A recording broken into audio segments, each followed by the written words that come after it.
ಯಶಾಲಿನಃ ಆನಂದತೀರ್ಥ ಭಗವತ್ಪದಾನ್ ವಂದೇ ನಿರಂತರಂ. ನಮೋಸ್ತು ತಾತ್ವಿಕಾದಿವಾಃ ವಿಷ್ಣುಭಕ್ತಿಪರಾಯಣಾಃ ಧರ್ಮಮಾರ್ಗೇ ಪ್ರೇರಯಂತು ಭವಂತಃ ಸರ್ವ ಏವ ಹಿ. ಆನಂದತೀರ್ಥೋಪದಿಷ್ಟೋ ನಿಧಿರ್ನಾರಾಯಣಃ ಕ್ವಯಃ ಪ್ರದರ್ಶಿತೋ ಯೇನ ಸಮ್ಯಕ್ ಜಯತೀರ್ಥಂ ತಮಾಶ್ರಯೇ. ನೌಮಿನ್ಯಾಯಸುಧಾದಿಕೃಜ್ಜಯ ಮುನೀನ್ ಶ್ರೀಪಾದರಾಟ್ಸನ್ಮಣೀನ್ ವ್ಯಾಸಾರ್ಯಾನ್ ವಿವಿಧಾಗಮಾಬ್ಧಿವಿಹರಾನ್ ಶ್ರೀವಾದಿರಾಜಾನಪಿ. ವಂದೇ ಹಂಸವರಾನ್ ರಘುತ್ತಮ ಗುರುನ್ ವೈದಗ್ಧ್ಯವರಾಂ ನಿಧೀನ್ ಶ್ರೀ ಸತ್ಯವ್ರತ ರಾಘವೇಂದ್ರ ಮುನಿಪಾನ್ ಸದ್ಬೋಧ ಸಧ್ಯಾನಪಾನ್. ಮೂಕೋಪಿ ಯತ್ಪ್ರಸಾದೇನ ಮುಕುಂದ ಶಯನಾಯತೆ ರಾಜರಾಜಾಯತೆ ರಿಕ್ತೋ ರಾಘವೇಂದ್ರಂ ತಮಾಶ್ರಯೇ. ವಿದ್ಯಾಪೀಠ ವಿಧಾತಾರಂ ವಿದ್ಯಾವಾರಿಧಿ ಚಂದಿರಂ ವಿದ್ಯಾರ್ಥಿವತ್ಸಲಂ ವಂದೇ ಮಹಾಮಹಿಮ ಸದ್ಗುರುಂ ಆಪಾದಮೌಲಿ ಪರ್ಯಂತಂ. ಗುರುಣಾಮಾಕೃತಿಂ ಸ್ಮರೇತ್ತೇನ ವಿಘ್ನಾಃ ಪ್ರಣಶ್ಯಂತಿ ಸಿದ್ಧ್ಯಂತಿ ಚ ಮನೋರಥಾಃ. ಶ್ರೀ ಗುರುಭ್ಯೋ ನಮಃ.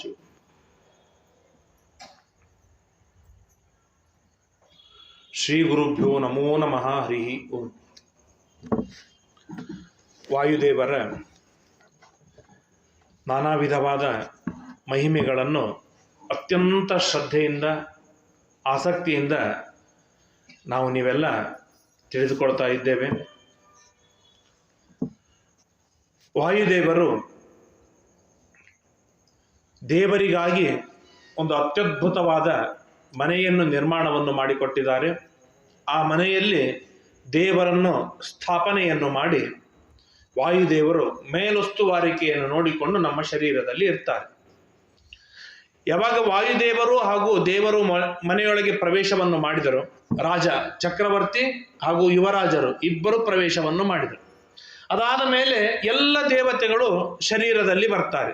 ಒಬ್ಬೊಬ್ಬ ದೇವತೆಗಳಿಗೆ ನೀನು ಈ ಕಾರ್ಯವನ್ನು ಮಾಡು, ನೀನು ಈ ಕಾರ್ಯವನ್ನು ಮಾಡು ಅಂತ ಎಲ್ಲರಿಗೂ ದೇವರು ಎಲ್ಲ ಕಾರ್ಯಗಳನ್ನು ಅಲಾಟ್ ಮಾಡ್ತಾರೆ. ಮೊದಲಿಗೆ ಮುಖ್ಯಮಂತ್ರಿ ಪ್ರಧಾನಮಂತ್ರಿ ಶಪಥವನ್ನು ಸ್ವೀಕಾರ ಮಾಡ್ತಾರೆ.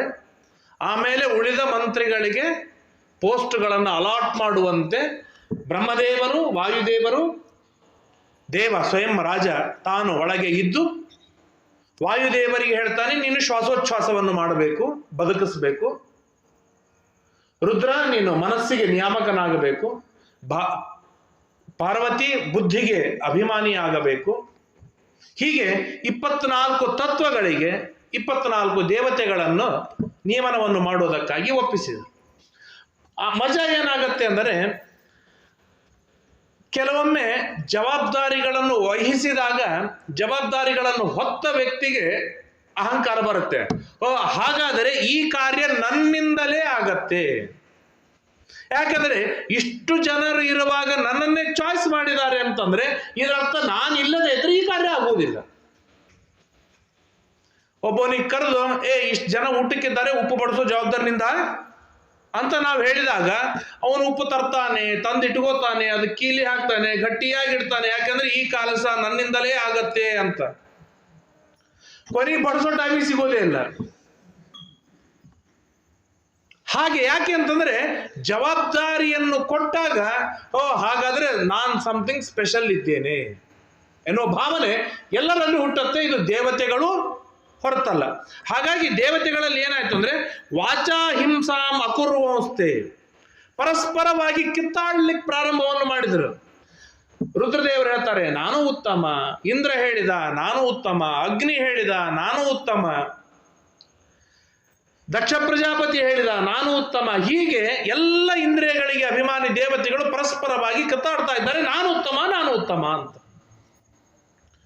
ಆಗ ದೇವರು ವಿಚಾರವನ್ನು ಮಾಡ್ತಾರೆ. ವಾಯುದೇವರು ಸೈಲೆಂಟ್ ಆಗಿ ಕೂತಿರ್ತಾರೆ. ಎಲ್ಲರಿಗೂ ಕರೆದ್ರು, ಬರೋ ಇಲ್ಲಿ, ಏನ್ ನಿಮ್ಮ ಸಮಸ್ಯೆ? ಇಲ್ಲ, ಇವತ್ತೊಂದು ಡಿಸೈಡ್ ಆಗ್ಬೇಕು ಸ್ವಾಮಿ, ನೀನೇನು ಯಾರ್ದು ಇಲ್ಲಿ ಉತ್ತಮರು ಯಾರು ಗಟ್ಟಿ ಆಗ್ಬೇಕು. ಯಾಕೆಂದ್ರೆ ನಾನು ಇಲ್ಲದೆ ಇದ್ರೆ, ರುದ್ರದೇವರು ಹೇಳ್ತಾರೆ, ನಾನು ಇಲ್ಲದೆ ಇದ್ರೆ ಮನಸ್ಸು ಹೋಯ್ತು ಅಂತಾದರೆ ಎಲ್ಲರೂ ಹುಚ್ಚಾಗಿ ಬಿಡ್ತಾರೆ. ಹಾಗಾಗಿ ನಾನು ಇರುವುದು ಅನಿವಾರ್ಯ. ಸೂರ್ಯ ಹೇಳಿದ ಕಣ್ಣಿಲ್ಲದೆ ಇದ್ರೆ ಮನಸ್ಸಿದ್ರೆ ಏನ್ ಮಾಡಬೇಕು ಅಂತ. ಹಾಗಾಗಿ ಕಣ್ಣಿಗೆ ಅಭಿಮಾನಿಯಾದ ನಾನು ಭಾರಿ ಅಂದ. ಕಣ್ಣಿದೆ ಮನಸ್ಸಿದೆ, ಕಿವಿ ಇಲ್ಲದೆ ಇದ್ರೆ ಏನ್ ಮಾಡಬೇಕು? ಕೇಳಿಸೋದೇ ಇಲ್ಲ. ಅವನು ಕಲ್ಲಿದ್ದಾಗೇನೆ, ಗುಂಡು ಕಲ್ಲಿದ್ದಾಗೇನೆ. ಹಾಗಾಗಿ ನಾನ್ ಭಾರಿ. ಹೀಗೆ ಎಲ್ಲರೂ ದೇವರ ಮುಂದೆ ಬಂದಾಗ ದೇವರು ಒಂದು ಮಾತು ಹೇಳಿದ, ಮಾತಿನೊಳಗೆ ನಿಮ್ಮ ಸಾಮರ್ಥ್ಯವನ್ನು ನಾನು ನಂಬುವುದಿಲ್ಲ.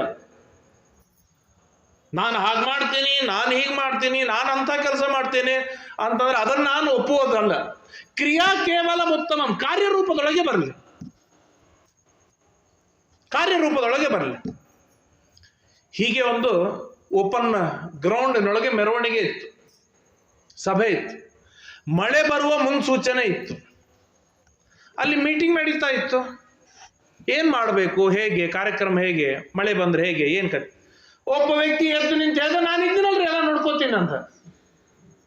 ಕರೆಂಟ್ ಹೋದ್ರೆ ಜನರೇಟರ್ ತರಬಹುದು, ಇನ್ನೊಂದು ಹೋದ್ರೆ ಇನ್ನೊಂದು ತರಬಹುದು, ಇನ್ನೊಂದು ಹೋದ್ರೆ ಇನ್ನೊಂದು ವ್ಯವಸ್ಥೆ ಮಾಡ್ಬೋದು. ಮಳೆ ಬಂದ್ರೆ ಏನ್ ಮಾಡ್ತಾನೆ, ಏನೋ ಮಾಡ್ಲಿಕ್ಕೆ ಸಾಧ್ಯವಿಲ್ಲ. ಹಾಗಾಗಿ ಕೇವಲ ಏನೋ ನನ್ನ ಮಾತು 4 ಜನ ಕೇಳ್ತಾರೆ ಅಂತ ಹೇಳಿ ನಾನು ಮಾತನಾಡುವುದ್ರೊಳಗೆ ಏನೂ ಅರ್ಥವಿಲ್ಲ. ಕ್ರಿಯಾ ಕೇವಲ ಉತ್ತಮ, ಕಾರ್ಯರೂಪದಲ್ಲಿ ಬರಲಿ. ಹಾಗಾದ್ರೆ ಏನ್ ಮಾಡಬೇಕು, ಏನು ಇಲ್ಲವೇ ಇಲ್ಲ. ಈ ಶರೀರದಿಂದ ಒಬ್ಬೊಬ್ಬರು ಹೊರಗೆ ಬನ್ನಿ. ಯಾರು ಹೊರಗೆ ಬಂದಾಗ ಈ ಶರೀರ ದಪ್ಪದ ತೆಳಗೆ ಬೀಳತ್ತೆ, ಅವರು ಉತ್ತಮ. ಹಾಗಾದರೆ ಏನು, ಕಾಲಿಗೆ ಅಭಿಮಾನಿಯಾದ ಜಯಂತ ವಿಚಾರವನ್ನು ಮಾಡಿದ, ನಾನ್ ಹೊರಗೆ ಬಂದ್ರೆ ಸಾಕು ಈ ಶರೀರ ತೆಳಗೆ ಬೀಳತ್ತೆ ಅಂತ ವಿಚಾರವನ್ನು ಮಾಡಿ ಹೊರಗೆ ಬಂದ, ಶರೀರ ತೆಳಗೆ ಬಿತ್ತು, ಆದ್ರೆ ತಿಂದುಂಡು ಟೊಣ್ಣೆಯಾಗಿದ್ದ.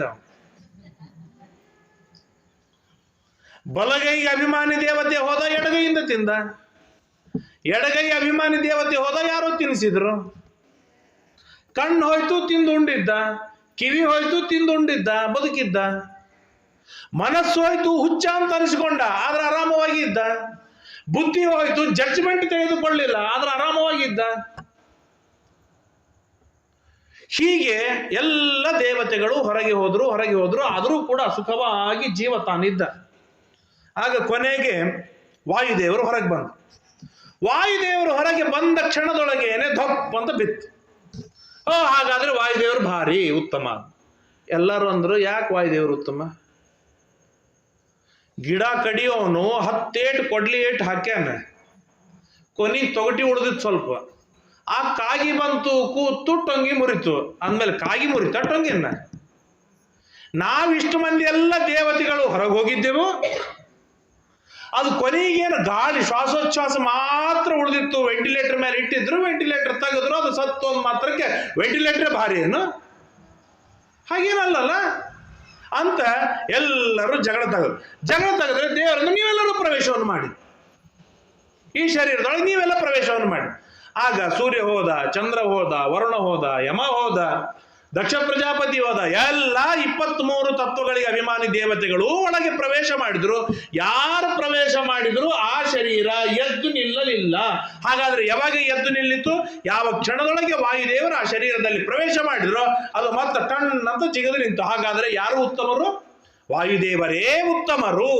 ಹಾಗಾಗಿ ಆಗ ದೇವತೆಗಳೆಲ್ಲ ಹೇಳ್ತಾರೆ, ಸ್ವಾಮಿ ನಮ್ಮಿಂದ ದೊಡ್ಡ ತಪ್ಪಾಯ್ತು, ನಮ್ಮನ್ನು ಕ್ಷಮೆ ಮಾಡು ಅಂತ ಬೇಡಿಕೊಂಡು ವಾಯುದೇವರು ಅವತ್ತಿನಿಂದ ಜೀವೋತ್ತಮರು. ಜೀವರಾಶಿಗಳಲ್ಲಿ ರುದ್ರದೇವರವರೆಗೆ, ಗರುಡಶೇಷದವರೆಗೆ ಇರುವ ಎಲ್ಲ ಜೀವರಾಶಿಗಳಲ್ಲಿ ಅತ್ಯುತ್ತಮರಾದವರು ವಾಯುದೇವರು. ಆದ್ದರಿಂದಾಗಿ ವಾಯುದೇವರು ಜೀವೋತ್ತಮರು ಅಂತ ಹೇಳುವುದು ಅಷ್ಟೇ ಅಲ್ಲದೇನೆ ತಮ್ಮ ಶಿಷ್ಯಂದ್ರಿಗೆ ಹೇಳ್ತಾ ಬಂದರು.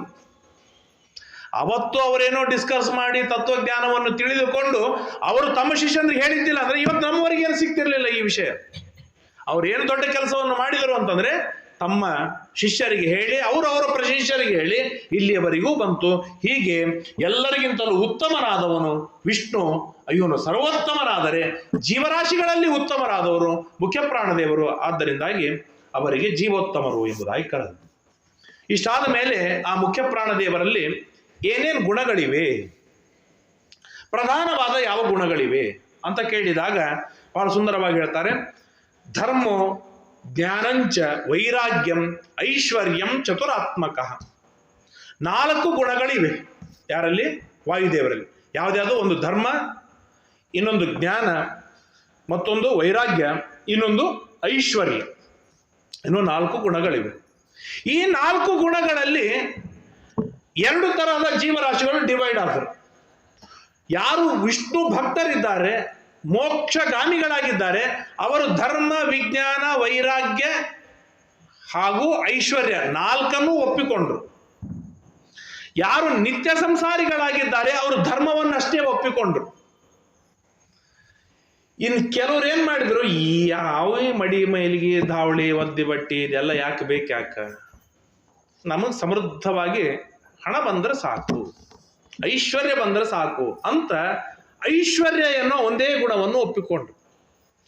ಯಾರು ಐಶ್ವರ್ಯವನ್ನು ಅಪ್ಪಿಕೊಂಡರೋ ಅವರ ಹೆಸರು ಈರಪಾದ ಎಂಬುದಾಗಿ ಹೆಸರು. ಏನಂತೆ? ಈರಪಾದ. ಯಾಕೆ ಈರಪಾದ ಅಂದ್ರೆ, ಈರ ಅಂದ್ರೆ ಯಾರು? ಮುಖ್ಯ ಪ್ರಾಣದೇವರು. ಈರ ಪ್ರೇರಣೆ, ಎಲ್ಲರಲ್ಲಿ ನಿಂತು ಪ್ರೇರಣೆಯನ್ನು ಮಾಡುವವರು ಯಾರು? ಮುಖ್ಯ ಪ್ರಾಣದೇವರು. ಆ ಮುಖ್ಯ ಪ್ರಾಣದೇವರಲ್ಲಿ ಎಷ್ಟು ಅಂಶಗಳಿವೆ? 4 ಅಂಶ. ಅದರೊಳಗೆ 4ನೇ ಅಂಶ ಯಾವುದು? ಐಶ್ವರ್ಯ. ಆ ಐಶ್ವರ್ಯ 4ನೇ ಒಂದು ಅಂಶಕ್ಕೆ ಏನಂತಾರೆ? ಪಾದ ಅಂತ ಕರೆಯೋದು. 4 ಪಾದಗಳಿದ್ದರೆ ಪೂರ್ಣ, ಒಂದು ಪಾದಕ್ಕೆ 1/4 ಪಾದ ಅಂತ ಕರೀತಾರೆ. ಹಾಗಾಗಿ ಆ ವಾಯುದೇವರ 4 ಪಾದಗಳಲ್ಲಿ ಒಂದೇ ಪಾದವನ್ನು ಗಟ್ಟಿಯಾಗಿ ಹಿಡಿದವರು ಯಾರು? ಅವರಿಗೆ ಈರಪಾದ ಅಂತ ಕರೀತಾರೆ. ಅವ್ರು ಯಾರು ಅಂತಂದ್ರೆ ದೈತ್ಯರು, ಅಸುರರು. ಅವರೆಲ್ಲರೂ ದೈತ್ಯರು, ಅಸುರರು. ಯಾಕೆಂತಂದ್ರೆ ದೈತ್ಯರಿಗೆ ಧರ್ಮ ಬೇಡ, ದೈತ್ಯರಿಗೆ ಜ್ಞಾನ ಬೇಡ, ದೈತ್ಯರಿಗೆ ವೈರಾಗ್ಯವಂತರು ಮೊದಲು ಬೇಡ. ಹಾಗಾಗಿ ಅವರಿಗೆ ಬೇಕಾದದ್ದು ಐಶ್ವರ್ಯ ಮಾತ್ರ. ಐಶ್ವರ್ಯವನ್ನು ಒಪ್ಪಿಕೊಂಡರು. ಐಶ್ವರ್ಯವನ್ನು ಒಪ್ಪಿಕೊಳ್ಳೋದ್ರಿಂದ ಏನ್ ಲಾಭವೇನು, ನುಕ್ಸಾನೇನು ಅಂದ್ರೆ ಬಹಳ ಸುಂದರವಾಗಿ ತಿಳಿಸಿಕೊಡ್ತಾರೆ. ಐಶ್ವರ್ಯದ ಫಲಗಳು ಏನು ಅಂತಂದ್ರೆ ದ್ವೇಷ, ಅಸೂಯ, ಮಾತ್ಸರ್ಯ. ಇವು 3ಗಳನ್ನು ಹುಟ್ಟಿ ಹಾಕೋದು ಹಣ, ಐಶ್ವರ್ಯ. ಅವು 3 ಯಾರಲ್ಲಿದೆ? ರಾಕ್ಷಸರಲ್ಲಿ ಇದೆ, ದೈತ್ಯರಲ್ಲಿ ಇದೆ. ಅವರು ವಿಷ್ಣು ಭಕ್ತರನ್ನು ದ್ವೇಷ ಮಾಡ್ತಾರೆ, ವಿಷ್ಣು ಭಕ್ತರ ಮೇಲೆ ತುಂಬಾ ಮಾತ್ಸರ್ಯವಿದೆ, ವಿಷ್ಣು ಭಕ್ತರನ್ನು ಕಂಡ್ರೆ ತುಂಬಾ ಅಸೂಯೆ ಪಡ್ತಾರೆ. ಅದರಿಂದಲೇನೆ ಅವರಿಗೆ ಅನ್ನೊಂದು ತಮಸ್ಸು ಆಗತ್ತೆ. ಅವರ ತಮ್ಮ ಸಾಧನೆಯನ್ನು ಮಾಡಿಕೊಳ್ತಾರೆ. ಇರ್ಲಿ, ಅದು ಬೇಕಾಗಿಲ್ಲ. ಈಗ ನಾವು ವಿಚಾರವನ್ನು ಮಾಡೋಣ. ನಾವೇನ್ ಮಾಡ್ತಾ ಇದ್ದೇವೆ? ಐಶ್ವರ್ಯವನ್ನು ಎಷ್ಟರ ಮಟ್ಟಿಗೆ ನಾವು ಒಪ್ಪಿಕೊಂಡಿದ್ದೇವೆ ಅಂತಂದ್ರೆ, ನಮ್ಮ ದ್ವೇಷಿ ಒಬ್ಬರಾದ್ರೂ ವಿಷ್ಣು ದ್ವೇಷಿಗಳಿದ್ದಾರನ್ನ? ನನ್ನ ಶತ್ರು ವಿಷ್ಣು ದ್ವೇಷಿ ಯಾರಾದ್ರೂ ಇದ್ದಾರನ್ನ? ಯಾರೂ ಇಲ್ಲ. ನಮ್ಮ ಶತ್ರು ಯಾರಾಗಿರ್ತಾನೆ? 99% ವಿಷ್ಣು ಭಕ್ತನೇ ಆಗಿರ್ತಾನೆ. ನಮ್ಮಿಂದ ಬಯಸ್ಕೊಳ್ಳೋರು ಯಾರಿದ್ದಾರೆ? ವಿಷ್ಣು ಭಕ್ತರೇ ಬಯಸ್ಕೊಳ್ತಾರೆ. ನಮ್ಮಿಂದ ಅಸೂಯಕ್ಕೆ ಒಳಗಾಗುವವರು ಯಾರಿದ್ದಾರೆ? ವಿಷ್ಣು ಭಕ್ತರೇ ಅಸೂಯಕ್ಕೆ ಒಳಗಾಗ್ತಾರೆ. ನಮ್ಮಿಂದ ಮಾತ್ಸರ್ಯ ಪಡೋದಕ್ಕೆ ಯಾರು ಒಳಗಾಗ್ತಾರೆ? ವಿಷ್ಣು ಭಕ್ತರೇ ಆಗ್ತಾರೆ. ಹೌದಾ? ಯಾವ ವಿಷ್ಣು ದ್ವೇಷಿ ನಮ್ಮಿಂದ ಬಯಸ್ಕೊಳ್ಳೋದಿಲ್ಲ, ಯಾವ ನಾಸ್ತಿಕ ನಮ್ಮಿಂದ ಬಯಸ್ಕೊಳ್ಳೋದಿಲ್ಲ, ಯಾವ ಇನ್ನೊಬ್ಬ ನಮ್ಮಿಂದ ಬಯಸ್ಕೊಳ್ಳೋದಿಲ್ಲ, ಯಾವ ಮತ್ತೊಬ್ಬ ನಮ್ಮಿಂದ ಬಯಸ್ಕೊಳ್ಳೋದಿಲ್ಲ. ಒಬ್ಬ ವ್ಯಕ್ತಿಗೆ ನಾನು ಬೈದಿದ್ದೇನೆ, ನನ್ನಿಂದ ಒಬ್ಬ ವ್ಯಕ್ತಿ ಬಯಸ್ಕೊಂಡಿದ್ದಾನೆ ಅಂತಂದ್ರೆ ಅವನು ಮೊದಲನೇದ್ದು ನನ್ನ ಕುಟುಂಬದವನಾಗಿರ್ತಾನೆ, ನನ್ನ ಸಮಾಜದವನಾಗಿರ್ತಾನೆ, ಅದರೊಳಗೂ ವಿಷ್ಣು ಭಕ್ತನಾಗಿರ್ತಾನೆ, ಅದರೊಳಗೂ ಸ್ವಲ್ಪ ಎಕ್ಸ್ಪರ್ಟ್ ಆಗಿದ್ದರೆ ಅವನೊಬ್ಬ ವಿದ್ವಾಂಸನಾಗಿರ್ತಾನೆ, ಇನ್ನೂ ಸ್ವಲ್ಪ ಎಕ್ಸ್ಪರ್ಟ್ ಆಗಿದ್ದರೆ ಅವನು ಸನ್ಯಾಸಿ ಆಗಿರ್ತಾನೆ, ಯತಿಗಳಾಗಿರ್ತಾನೆ. ಯಾಕೆ ಇದರೆಲ್ಲದರ ಪ್ರಭಾವ ಯಾಕೆ ಹೀಗಾಗತ್ತೆ ಅಂತಂದ್ರೆ, ಐಶ್ವರ್ಯವನ್ನು ಬಹಳ ಮಟ್ಟಕ್ಕೆ ನೆಚ್ಚಿಕೊಂಡದ್ದಕ್ಕಾಗಿ ಆ ಐಶ್ವರ್ಯವನ್ನು ನೆಚ್ಚಿಕೊಂಡು ಅಪ್ಪಿಕೊಂಡವರು ಯಾರೋ? ಅಸುರರು. ಆ ಅಸುರರು ನಮ್ಮಲ್ಲಿ ಆಸುರಿ ಭಾವವನ್ನು ಬಿತ್ತಿ ದ್ವೇಷ, ಅಸೂಯ, ಮಾತ್ಸರ್ಯಗಳನ್ನು ನಿಯಮೇನ ವಿಷ್ಣು ಭಕ್ತರಲ್ಲೇ ಆಗುವಂತೆ ನೋಡಿಕೊಳ್ತಾರೆ. ಇದು ನಮ್ಮಿಂದ ಆಗಲೇಬಾರದು. ಬೈಯೋ ಸ್ವಭಾವ ನಾವು ಬೈಯೋಣ, ಆದರೆ ವಿಷ್ಣು ದ್ವೇಷಿಗಳನ್ನು ಬೈಯೋಣ. ದ್ವೇಷ ಮಾಡಲೇಬೇಕು. ಅವಶ್ಯವಾಗಿ ದ್ವೇಷ ಮಾಡಬೇಕು. ಯಾರನ್ನು ದ್ವೇಷ ಮಾಡೋದು? ವಿಷ್ಣು ದ್ವೇಷಗಳನ್ನೇ ದ್ವೇಷ ಮಾಡೋದು. ಇನ್ನೊಬ್ಬರ ಮೇಲೆ ಅಸೂಯ ಮಾತ್ಸರ್ಯ ಪಡುವುದು ಇದು ನಮ್ಮ ಸಹಜ ಸ್ವಭಾವ. ಅದು ವಿಷ್ಣು ದ್ವೇಷಿಯಲ್ಲೇನೆ ಅಸೂಯ ಮಾತ್ಸರ್ಯಗಳನ್ನು ಪಡೆಯಬೇಕು. ಇದು ಧರ್ಮವಾಗಿ ಬಿಡುತ್ತೆ. ಹೇಗೆ? ಒಂದು ಕಥೆಯನ್ನು ಹೇಳ್ತೇನೆ, ಒಂದು ದೃಷ್ಟಾಂತವನ್ನು. ಮಹಾಭಾರತ ನೀವೆಲ್ಲ ಕೇಳಿದ್ದೀರ. ಏಕಲವ್ಯ ಅರ್ಜುನನಿಗಿಂತಲೂ ಭಾರೀ ಪರಾಕ್ರಮವನ್ನು ತೋರಿಸಿಬಿಡ್ತಾನೆ. ಆಗ ಅರ್ಜುನನಿಗೆ ತಲೆ ಕೆಟ್ಟತ್ತೆ. ದ್ರೋಣಾಚಾರ್ಯ ಜೊತೆ ಜಗಳ ತೆಗಿತಾನೆ. ದ್ರೋಣಾಚಾರ್ಯ, ನೀವು ನನ್ನಿಂದ ಪ್ರತಿಜ್ಞೆ ಮಾಡಿಸಿಕೊಂಡಿದ್ದೀರಿ ಏನಂತ? ನನ್ನನ್ನೇ ಧನ್ವಿ ಶ್ರೇಷ್ಠನನ್ನಾಗಿ ಮಾಡ್ತೇನೆ ಅಂತ. ಇವತ್ತು ನೀವೇನ್ ಮಾಡಿದ್ರಿ? ನಿಮ್ಮ ಮೂರ್ತಿಯನ್ನು ಇಟ್ಟುಕೊಂಡು ಆರಾಧನೆಯನ್ನು ಮಾಡುವ ಏಕಲವ್ಯ ಭಾರಿ ಆದ, ನನಗಿಂತಲೂ ಭಾರಿ ಆದ ಅಂತ ಏಕಲವ್ಯನ ಮೇಲೆ ತುಂಬಾ ಮಾತ್ಸರ್ಯವನ್ನು ಪಟ್ಟ ಅರ್ಜುನ. ಹಾಗಾದರೆ ಈ ಮಾತ್ಸರ್ಯ ಪಟ್ಟದ್ದು ಸರಿಯೋ ತಪ್ಪು? ಅರ್ಜುನ ಒಬ್ಬ ದೇವತೆ, ಅರ್ಜುನ ಒಬ್ಬ ರೋಲ್ ಮಾಡೆಲ್ ನಮಗೆಲ್ಲ, ಅರ್ಜುನ ಒಬ್ಬ ಧಾರ್ಮಿಕ, ಅರ್ಜುನ ಕೃಷ್ಣನ ಭಕ್ತ, ಅರ್ಜುನ ಅನೇಕ ಗುಣ ಪರಿಪೂರ್ಣ ಅರ್ಜುನ. ಇಂತಹ ಅರ್ಜುನ ಈ ಕ್ಷುದ್ರವಾದ ಒಂದು ಬಿಲ್ವಿದ್ಯೆಯ ವಿಷಯಕವಾಗಿ ಮಾತ್ಸರ್ಯ ಪಟ್ಟದ್ದು ಸರಿಯೋ ತಪ್ಪು? ನಮ್ಮ ನೋಡುವುದಕ್ಕೆ ತಪ್ಪು ಅಂತ ಅನಿಸುತ್ತೆ, ಆದರೆ ಸರ್ವಥಾ ತಪ್ಪಲ್ಲ. ಯಾಕೆ ತಪ್ಪಲ್ಲ ಅಂತಂದ್ರೆ, ಮಾತ್ಸರ್ಯದ ಸ್ವಭಾವವೇನು ಅಂತಂದ್ರೆ, ತನಗಿಂತಲೂ ಕೆಳಮಟ್ಟದವರ ಮೇಲೆ ಮಾತ್ಸರ್ಯ ಬರುವುದಿಲ್ಲ. ಶ್ರೀಮಂತನಿಗೆ 1000 ರೂಪಾಯಿ ಇರುವ ಶ್ರೀಮಂತನಿಗೆ 100 ರೂಪಾಯಿ ಇರುವವನ ಮೇಲೆ ಮಾತ್ಸರ್ಯ ಬರುವುದಿಲ್ಲ. 100 ರೂಪಾಯಿ ಇರುವವನ ಮೇಲೆ ಅಹಂಕಾರ ಬರುತ್ತೆ, ದರ್ಪ ಬರುತ್ತೆ, ಆದ್ರೆ ಮಾತ್ಸರ್ಯ ಬರುವುದಿಲ್ಲ. ಮಾತ್ಸರ್ಯ ಯಾರಲ್ಲಿ ಬರುತ್ತೆ? ತನಗಿಂತಲೂ ಉತ್ತಮರಾದವರಲ್ಲೇನೆ ಮಾತ್ಸರ್ಯ ಬರೋದು. ಹಾಗಾಗಿ ಸ್ವರೂಪತಃ ವಿಚಾರವನ್ನು ಮಾಡಿದಾಗ ಏಕಲವ್ಯ ಅರ್ಜುನನಿಗಿಂತಲೂ ಉತ್ತಮನ ಅಧಮನ? ಅಧಮ. ಯಾಕೆಂದ್ರೆ ಏಕಲವ್ಯ ಇವನು ದೈತ್ಯ, ಅರ್ಜುನ ಇವನು ದೇವತೆ. ದೇವತೆಗಿಂತಲೂ ಅಧಮನಾಗಿದ್ದಾನೆ ಅರ್ಜುನ. ಆ ಅರ್ಜುನನಿಗೆ ಏಕಲವ್ಯನ ಮೇಲೆ ಮಾತ್ಸರ್ಯ ಬರ್ಲಿಕ್ಕೆ ಸಾಧ್ಯವೇ ಇಲ್ಲ. ಇದು ಮೊದಲನೇ ಗಟ್ಟಿಮುಟ್ಟು. ಇನ್ನು ಎರಡನೇದು, ಯಾರು ವಿಷ್ಣು ದ್ವೇಷಿಗಳಾಗಿದ್ದಾರೆ ಅವರ ಮೇಲೆ ಮಾತ್ಸರ್ಯ ಪಡುವುದು ವೈಷ್ಣವರ ಧರ್ಮವೇ ಆಗಿದೆ. ಆದ್ದರಿಂದಾಗಿ ಇದು ಧರ್ಮವೇ ಆಗತ್ತೆ. ಆದ್ದರಿಂದಾಗಿ ಐಶ್ವರ್ಯವನ್ನು ಅಪ್ಪಿಕೊಂಡ ರಾಕ್ಷಸರ ಬುದ್ಧಿ ಏನು ಅಂತಂದ್ರೆ, ದ್ವೇಷ, ಅಸೂಯ, ಮಾತ್ಸರ್ಯಗಳನ್ನು ಹುಟ್ಟಿ ಹಾಕುವುದು. ಆ ದ್ವೇಷ, ಅಸೂಯ, ಮಾತ್ಸರ್ಯಗಳು ಕದಾಚಿತ್ ವಿಷ್ಣು ದ್ವೇಷಿಗಳಲ್ಲಿ ಬರಲೇ ಹೊರತು ವಿಷ್ಣು ಭಕ್ತರಲ್ಲಂತರೂ ಬರಬಾರದು ಎನ್ನುವುದು ನಮ್ಮ ಗಟ್ಟಿಯಾದ ಅಭಿಪ್ರಾಯವಿದ್ದರೆ, ಆಗ ಐಶ್ವರ್ಯವನ್ನು ಮಾತ್ರ ನೆಚ್ಚಿಕೊಂಡು ಕೂಡೋದಲ್ಲ, ಜೊತೆಗೆ ಧರ್ಮ, ವಿಜ್ಞಾನ, ವೈರಾಗ್ಯಗಳು ಅದರಲ್ಲಿ ಒಳಗೊಂಡಾಗ ಮಾತ್ರ ಅವನು ಪರಿಶುದ್ಧವಾದ ಸನ್ಮಾರ್ಗದಲ್ಲಿ ನಡೀತಾನೆ. ಹಾಗಾದರೆ ಯಾಕೆ ಧರ್ಮ, ವಿಜ್ಞಾನ, ವೈರಾಗ್ಯಗಳು ಇರುವಲ್ಲಿ ಯಾಕೆ ಸರಿಯಾದ ಮಾರ್ಗದಲ್ಲಿ ಇರ್ತಾನೆ ಮನುಷ್ಯ? ಯಾಕೆ ಇರ್ತಾನೆ ಅಂತಂದ್ರೆ, ಯಾರು ನಿರಂತರವಾಗಿ ಧರ್ಮವನ್ನು ಮಾಡ್ತಾ ಇರ್ತಾನೆ ಅವನು ಹೊರಗೋಗಿ ಪಾನಿಪುರಿ ತಿನ್ನೋ ಆಪ್ಷನ್ನೇ ಬರುವುದಿಲ್ಲ. ಯಾಕೆ? ನೈವೇದ್ಯದ ಅನ್ನವನ್ನೇ ಊಟ ಮಾಡಬೇಕಂತ ಸಂಕಲ್ಪ ಮಾಡಿರ್ತಾನೆ, ಒಂದು ಧರ್ಮ. ಆ ಧರ್ಮದಲ್ಲಿ ಒಳಗೊಂಡ ವ್ಯಕ್ತಿ ಹೊರಗಿನದನ್ನು ಯಾಕೆ ತಿಂತಾನೆ? ತಂದೆ ತಾಯಿಗಳಿಗೆ ಗೌರವವನ್ನು ಕೊಡಬೇಕು ಎನ್ನುವುದು ಒಂದು ಧರ್ಮ. ಆ ಧರ್ಮವನ್ನು ಫಾಲೋ ಯಾರು ಮಾಡ್ತಾ ಇರ್ತಾನೆ ಆ ವ್ಯಕ್ತಿ ತಂದೆ ತಾಯಿಗಳಿಗೆ ಪೀಡೆ ಕೊಡುವುದಿಲ್ಲ. ಬ್ರಾಹ್ಮಣರಿಗೆ, ಜ್ಞಾನಿಗಳಿಗೆ, ಅತಿಥಿಗಳಿಗೆ ಪೀಡೆ ಕೊಡಬಾರದು ಎನ್ನುವುದು ಒಂದು ಧರ್ಮ. ಆ ಧರ್ಮದ ಜ್ಞಾನ ಯಾರಿಗಿದೆ, ಧರ್ಮಾಚರಣೆ ಆಸಕ್ತನಾಗಿದ್ದಾನೆ, ಅವನಿದೆಲ್ಲ ಸಂಧ್ಯಾವಂದನ ಮಾಡೋದು ಧರ್ಮ ಎಂಬುದಾಗಿ ಯಾರು ತಿಳಿದಿದ್ದಾನೆ ಅವನೇ ಸಂಧ್ಯಾವಂದನ ತಪ್ಪಿಸ್ತಾನೆ? ತಪ್ಪಿಸುವುದಿಲ್ಲ. ದೇವರ ಪೂಜೆ ಮಾಡುವುದು ಇದು ಧರ್ಮ ಅಂತ ತಿಳಿದಾಗ ಆ ಧರ್ಮವನ್ನು ಮಾಡುವವನು ದೇವರ ಪೂಜೆಯನ್ನು ಯಾಕೆ ತಪ್ಪಿಸ್ತಾನೆ? ಹಾಗಾಗಿ ಯಾರಲ್ಲಿ ಧರ್ಮ ಒಳಗೊಂಡಿದೆ ಅವನು ತಪ್ಪು ಕೆಲಸಗಳಲ್ಲಿ ಹೆಜ್ಜೆಯನ್ನು ಇಡಲಾರ. ಯಾಕೆ? ಅವನು ಧರ್ಮವನ್ನೇ ಮಾಡ್ತಿರ್ತಾನೆ. ಆದ್ದರಿಂದಾಗಿ ವಿಷ್ಣು ದ್ವೇಷಿಗಳನ್ನು, ವಿಷ್ಣು ಭಕ್ತರನ್ನು ದ್ವೇಷ ಮಾಡೋದು ಇದು ಧರ್ಮವಲ್ಲ ಅಂತ ಧಾರ್ಮಿಕ ಚೆನ್ನಾಗಿ ತಿಳಿದಿದ್ದರಿಂದಾಗಿ ಅವನು ಎಂದಿಗೂ ಕೂಡ ವಿಷ್ಣು ಭಕ್ತರಲ್ಲಿ ದ್ವೇಷ, ಅಸೂಯ, ಮಾತ್ಸರ್ಯ, ದರ್ಪ, ಅಹಂಕಾರ ಇವುಗಳನ್ನು ತಾನು ತೋರಿಸಿಕೊಳ್ಳುವುದಿಲ್ಲ. ಅವನು ಸನ್ಮಾರ್ಗದಲ್ಲಿ ಇರ್ತಾನೆ. ಈ ನಿಟ್ಟಿನೊಳಗೆ ವಾಯುದೇವರು ಪರಿಶುದ್ಧವಾದ ಧರ್ಮವನ್ನು ಆಚರಣೆಯನ್ನು ಮಾಡ್ತಾರೆ. ಇದರ ಬಗ್ಗೆ 18ನೇ ಅಧ್ಯಾಯ ತಾತ್ಪರ್ಯ ನಿರ್ಣಯಲ್ಲಿ ತುಂಬಾ ನೀವು ತಾವೆಲ್ಲ ಕೇಳಿದರ. ಒಂದು ಕಥೆಯನ್ನು ಹೇಳ್ತೇನೆ. ಊಟಕ್ಕೆ ಕೂತಾಗ ಇನ್ನೊಬ್ಬರನ್ನು ಮುಟ್ಟಬಾರದು, ಇದು ಒಂದು ಧರ್ಮ.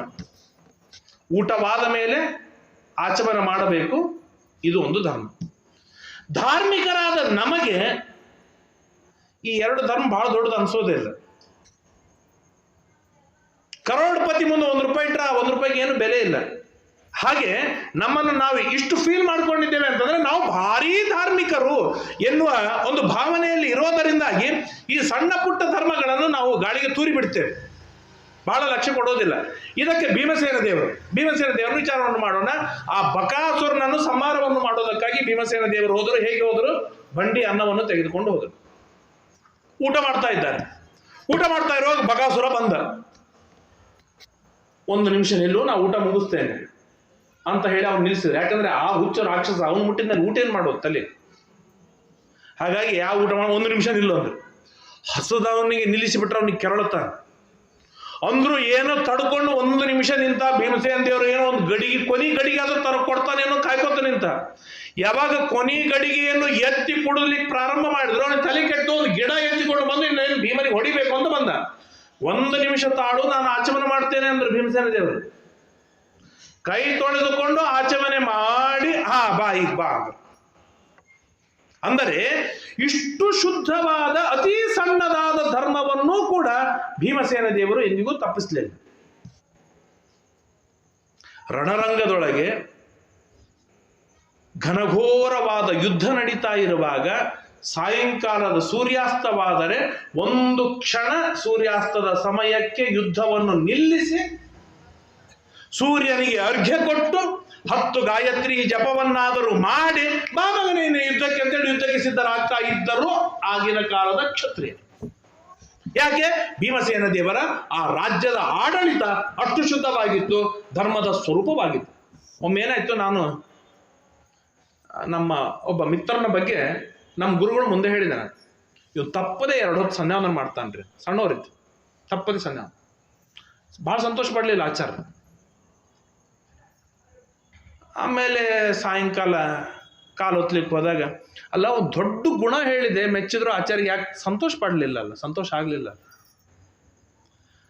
2 ಹೊತ್ತು ತಪ್ಪದೆ ಸಂಧ್ಯಾವಂದನ ಮಾಡೇ ತೀರ್ತಾನೆ ಎನ್ನುವ ಭರವಸೆ ಯಾವಾಗ ಅಂದರೆ ಬೆಳಿಗ್ಗೆ 9 ಗಂಟೆಗೆ ಊರಿಗೆ ಹೋಗ್ತಾ ಇರ್ತಾನೆ, ಮರುದಿನ ಬೆಳಿಗ್ಗೆ 9 ಗಂಟೆಗೆ ಮುಟ್ಟೋನಿರ್ತಾನೆ. ಆ ಬೆಳಿಗ್ಗೆ 9 ಗಂಟೆಗೆ ಬಿಡುವ ವ್ಯಕ್ತಿ ಸಾಯಂಕಾಲದ ಸಂಧ್ಯಾವಂದನವನ್ನು ಗಡಿಬಿಡಿಯೊಳಗೆ ಮಾಡಿ ತಾನು ರೈಲು ಹತ್ತಿದರೆ ಸಂಧ್ಯಾವಂದನ ದೀಕ್ಷಾ ಇದೆ ಅಂತ ನಾನು ನಿಜವಾಗಿ ಒಪ್ಕೊಳ್ತೇನೆ. ಟೈಮ್ ಇದ್ದೇ ಇದೆ, ಅವ್ನು ಮಾಡ್ತಾನೆ, ಮಾಡೇ ಮಾಡ್ತಾನೆ, ಅದಕ್ಕೇನಿದೆ, ಅವನ ಧರ್ಮ ಇದೆ. ಅದು ಮೆಚ್ಚುವಂತಹದ್ದಲ್ಲ. ಮೆಚ್ಚೋದು ಯಾವಾಗ?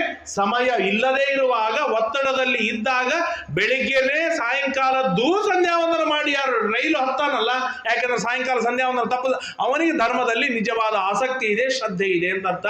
ಆಗ ನಾನು ಮೆಚ್ಚುಗೆಯನ್ನು ಕೊಡ್ತೇನೆ ಅಂತ ಹೇಳಿದರು. ಈ ನಿಟ್ಟಿನೊಳಗೆ ನಾವು ವಿಚಾರವನ್ನು ಮಾಡಿದಾಗ ವಿನಾಕಾರಣ ಸಂಧ್ಯಾವಂದನವನ್ನು ಬಿಡುವ ಹುಡುಗರಿಗೆ ಏನ್ ಮಾಡಬೇಕು? ಧರ್ಮದಲ್ಲಿ ಆಸಕ್ತಿ ಇಲ್ಲ ಅಂತಾದರೆ ಐಶ್ವರ್ಯದೊಳಗೆ ಅಭಿರುಚಿ ಬೆಳೆಯುತ್ತೆ. ಐಶ್ವರ್ಯದೊಳಗೆ ಅಭಿರುಚಿ ಬೆಳೀತು ಅಂತಂದ್ರೆ ಈ ದ್ವೇಷ, ಅಸೂಯ, ಮಾತ್ಸರ್ಯ ನಮ್ಮಲ್ಲಿ ಹುಟ್ಟಿಕೊಳ್ಳುತ್ತೆ ಹೊರತು ಯಾರಲ್ಲಿ ಹುಟ್ಟಬೇಕೋ ಅವರಲ್ಲಿ ಹುಟ್ಟುವುದಿಲ್ಲ. ಆದ್ದರಿಂದಾಗಿ ಧರ್ಮ ಇರೋದು ಇದು ಅನಿವಾರ್ಯ. ಇದು ಒಂದು. ಎರಡನೇದು ಜ್ಞಾನ. ಜ್ಞಾನ ಇದ್ದ ವ್ಯಕ್ತಿ ಎಂದಿಗೂ ತಪ್ಪು ಮಾಡುವುದಿಲ್ಲ. ಜ್ಞಾನವಿದ್ದ ವ್ಯಕ್ತಿ ಎಂದಿಗೂ ತಪ್ಪು ಮಾಡುವುದಿಲ್ಲ. ಇವತ್ತು ನಾನು 10 ಜಿಲೇಬಿ ತಿಂತಿರ್ತೇನೆ, ತಿನ್ನೋರು ಇಲ್ಲಿ ಬಿಜಾಪುರದಲ್ಲಿ ಸಿಹಿ ತಿನ್ನೋರು ಸಾಕಷ್ಟು ಜನ. ಒಂದು ಕ್ಷಣ ಒಬ್ಬ ಡಾಕ್ಟರ್ ಒಂದು ಜ್ಞಾನವನ್ನು ಕೊಟ್ಟ ಅಂತಂದ್ರೆ ತಿನ್ಲಿಕ್ಕೆ ಯಾಕೆ ತಯಾರಾಗ್ತಾರೆ? ಮರುಕ್ಷಣದಿಂದ ಯಾಕೆ ತಿನ್ನುವುದಿಲ್ಲ? ಹುಷಾರ್, ಸಾಯ್ತೀಯ ಶುಗರ್ ಹೆಚ್ಚಾಯ್ತು ಅಂತಂದ್ರೆ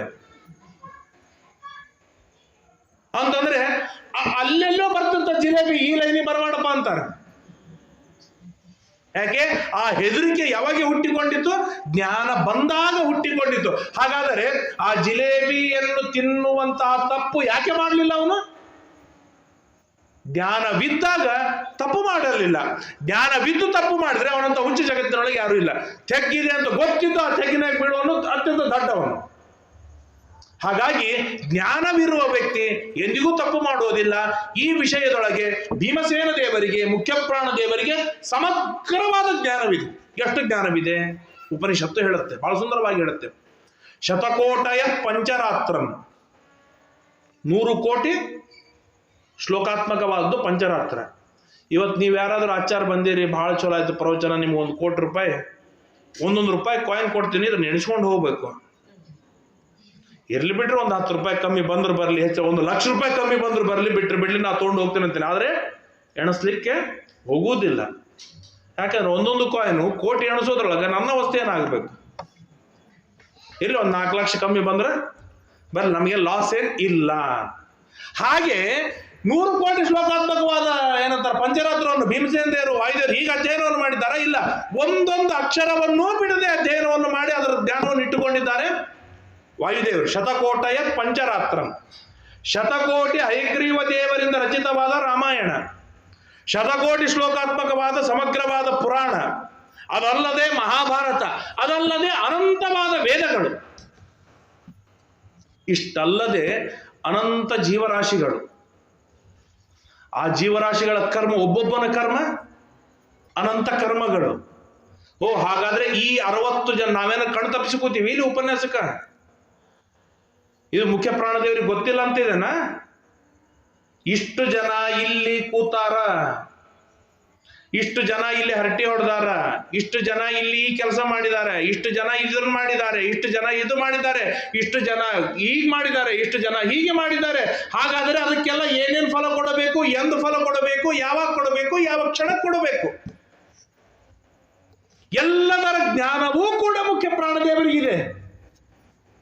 ಹಾಗಾಗಿ ಆ ಮುಖ್ಯ ಪ್ರಾಣದೇವರು ಎಂದಿಗೂ ಕೂಡ ತಪ್ಪು ಮಾಡಲಿಕ್ಕೆ ಸಾಧ್ಯವಿಲ್ಲ. ಅಂದರೆ ಧರ್ಮ ಮಾಡುವವನು ತಪ್ಪು ಮಾಡುವುದಿಲ್ಲ, ಜ್ಞಾನವಿರುವವನು ತಪ್ಪು ಮಾಡುವುದಿಲ್ಲ. ಇನ್ನು ತಪ್ಪು ಮಾಡುವನು ಕಂಡದ್ದನ್ನು ಭೋಗ ಮಾಡುವ ಅಪೇಕ್ಷೆ ಇರುವವನು ತಪ್ಪು ಮಾಡ್ತಾನೆ. ಅದು ಏನೇ ಇರಲಿ, ಯಾವುದು ಕಣ್ಣಿಗೆ ಕಾಣಿಸುತ್ತೆ ಅದನ್ನು ಭೋಗ ಮಾಡಬೇಕು ಎನ್ನುವ ವಿಷಯಾಸಕ್ತಿ ಉಳ್ಳವನು ತಪ್ಪು ಮಾಡ್ತಾನೆ. ವೈರಾಗ್ಯ ಯಾರಲ್ಲಿ ಇದೆ ಸಾಕಷ್ಟು ತಪ್ಪುಗಳನ್ನು ಮಾಡುವುದರಿಂದ ದೂರ ಆಗ್ತಾನೆ. ಸಾಕಷ್ಟು ತಪ್ಪು. ಇವತ್ತು ನಾವು ಇಲ್ಲಿ ಕುಳಿತುಕೊಂಡು ಇಷ್ಟು ಮಂದಿಯಲ್ಲಿ ವೈರಾಗ್ಯ ಇದೆಯೋ ಇಲ್ಲ? ನೀವಿಲ್ಲ ಅಂತ ಅನ್ಬೋದು, ಮುಖ ನೋಡಿದ್ರೆ ಹಾಗನಿಸ್ತು, ಆದ್ರೆ ಇದೆ. ಯಾಕೆ ಅಂದರೆ ಇಲ್ಲಿ ಕುಳಿತಾಗ ನಾವು ದೇವರ ಪೂಜೆಗಾಗಿ ಭಕ್ತಿ ಮಾಡ್ತಾ ಇದ್ದೇವೆ, ದೇವರ ಜ್ಞಾನಕ್ಕಾಗಿ ತತ್ವಜ್ಞಾನವನ್ನು ಪಡಿತಾ ಇದ್ದೇವೆ ಹೊರತು ಚಾ, ಕಾಫಿ, ಧಾರಾವಾಹಿ, ಸೀರಿಯಲ್ಲು, ಇನ್ನೊಬ್ರಿಗೆ ಬೈಯೋದು, ಅನ್ನೋದು, ಆಡೋದು ಯಾವುದಾದ್ರು ತಪ್ಪು ಮಾಡ್ತಾ ಇದ್ದೇವೆ? ಯಾವುದೂ ತಪ್ಪು ಮಾಡ್ತಾ ಇಲ್ಲ. ಅಂದಮೇಲೆ ತಪ್ಪು ಮಾಡುವಂತಹ ಏನೆಲ್ಲ ವಿಷಯಾಸಕ್ತಿ, ವಿಷಯ ಭೋಗವಿದೆ ಅದನ್ನು ಬಿಟ್ಟು ವಿರಕ್ತರಾಗಿ ಇಲ್ಲಿ ಬಂದದ್ದಕ್ಕಾಗಿ ಹುಳ ಕಡಿತಾವೋ ಹುಳ ಕಡಿಲಿ, ಗಾಳಿ ಬರೋದಿಲ್ಲೋ ಗಾಳಿ ಬರದೇ ಇರಲಿ, ಶೆಕೆ ಆಗುತ್ತೋ ಶೆಕೆ ಆಗಲಿ, ಏನ್ ಬೇಕಾದ್ದಾಗಲಿ ನಾನು ಇಲ್ಲಿ ತಪ್ಪು ಮಾಡ್ಲಿಕ್ಕೆ ಸಾಧ್ಯವಿಲ್ಲ. ಯಾಕೆ ಅಂತಂದ್ರೆ ನಾನು ವಿರಕ್ತನಾಗಿ ಇದ್ದೇನೆ. ಹಾಗಾದರೆ ಎಲ್ಲಿ ವೈರಾಗ್ಯವಿದೆ ಅಲ್ಲಿ ತಪ್ಪುಗಳು ಘಟಿಸಲಿಕ್ಕೆ ಸಾಧ್ಯವಿಲ್ಲ.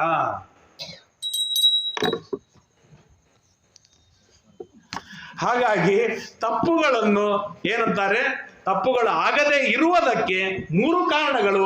ಒಂದು ಧರ್ಮ, ಇನ್ನೊಂದು ವೈರಾಗ್ಯ, ಇನ್ನೊಂದು ತತ್ವಜ್ಞಾನ.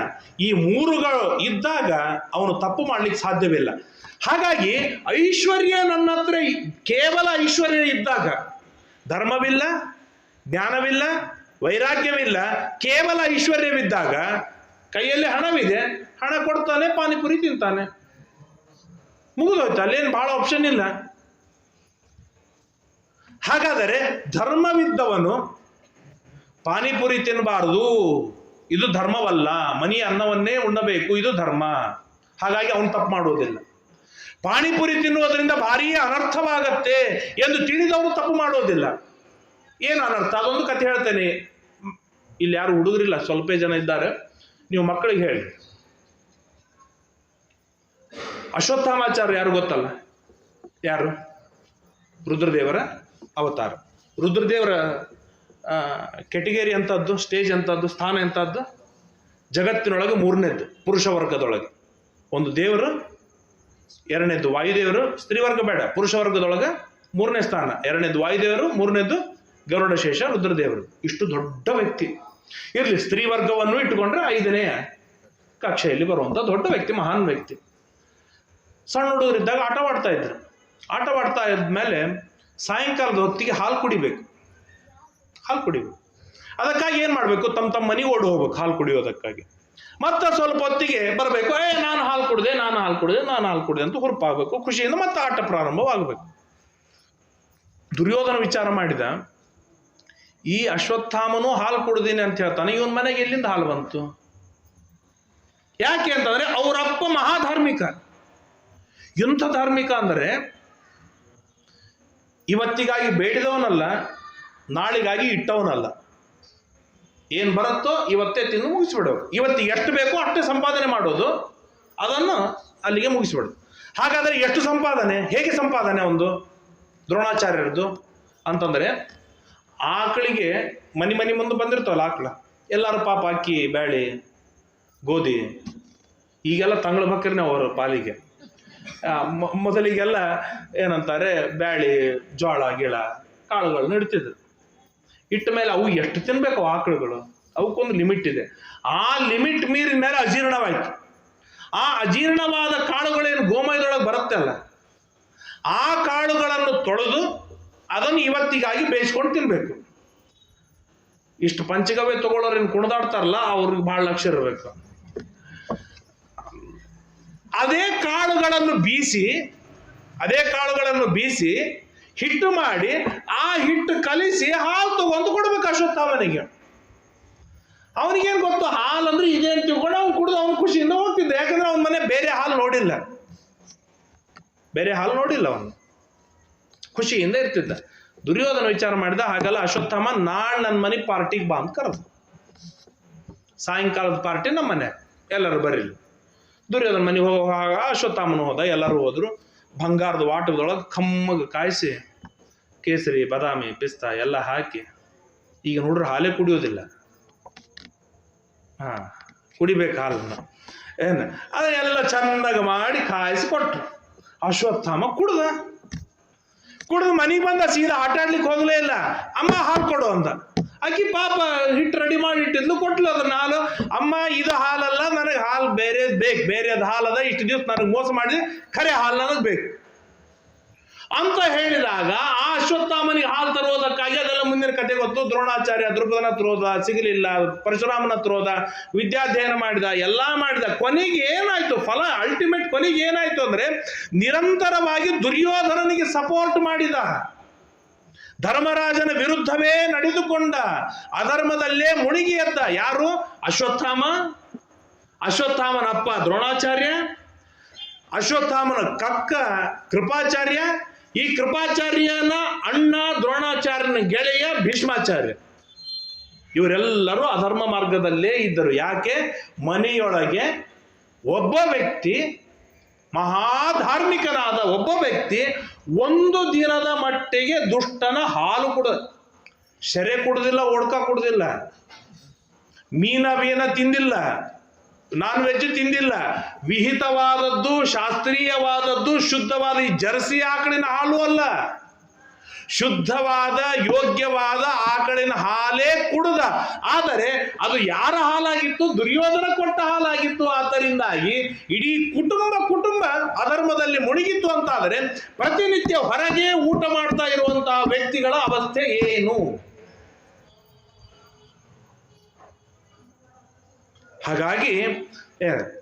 ಹಾಗಾಗಿ ಈ ತರಹದ ಜ್ಞಾನವಿದ್ದಾಗ, ಅನರ್ಥವಾಗುವ ಜ್ಞಾನವಿದ್ದಾಗ ಅವನೆಂದಿಗೂ ತಪ್ಪು ಮಾಡುವುದಿಲ್ಲ. ಎರಡನೇದವನು ವಿರಕ್ತನಾದವನು ತಪ್ಪು ಮಾಡುವುದಿಲ್ಲ, ಹಣವನ್ನು ಸದ್ವಿನಿಯೋಗಕ್ಕೆ ಬಳಸ್ತಾನೆ ಹೊರತು ಎಂದಿಗೂ ತಪ್ಪಿಗಾಗಿ ಬೆಳೆಸುವುದಿಲ್ಲ.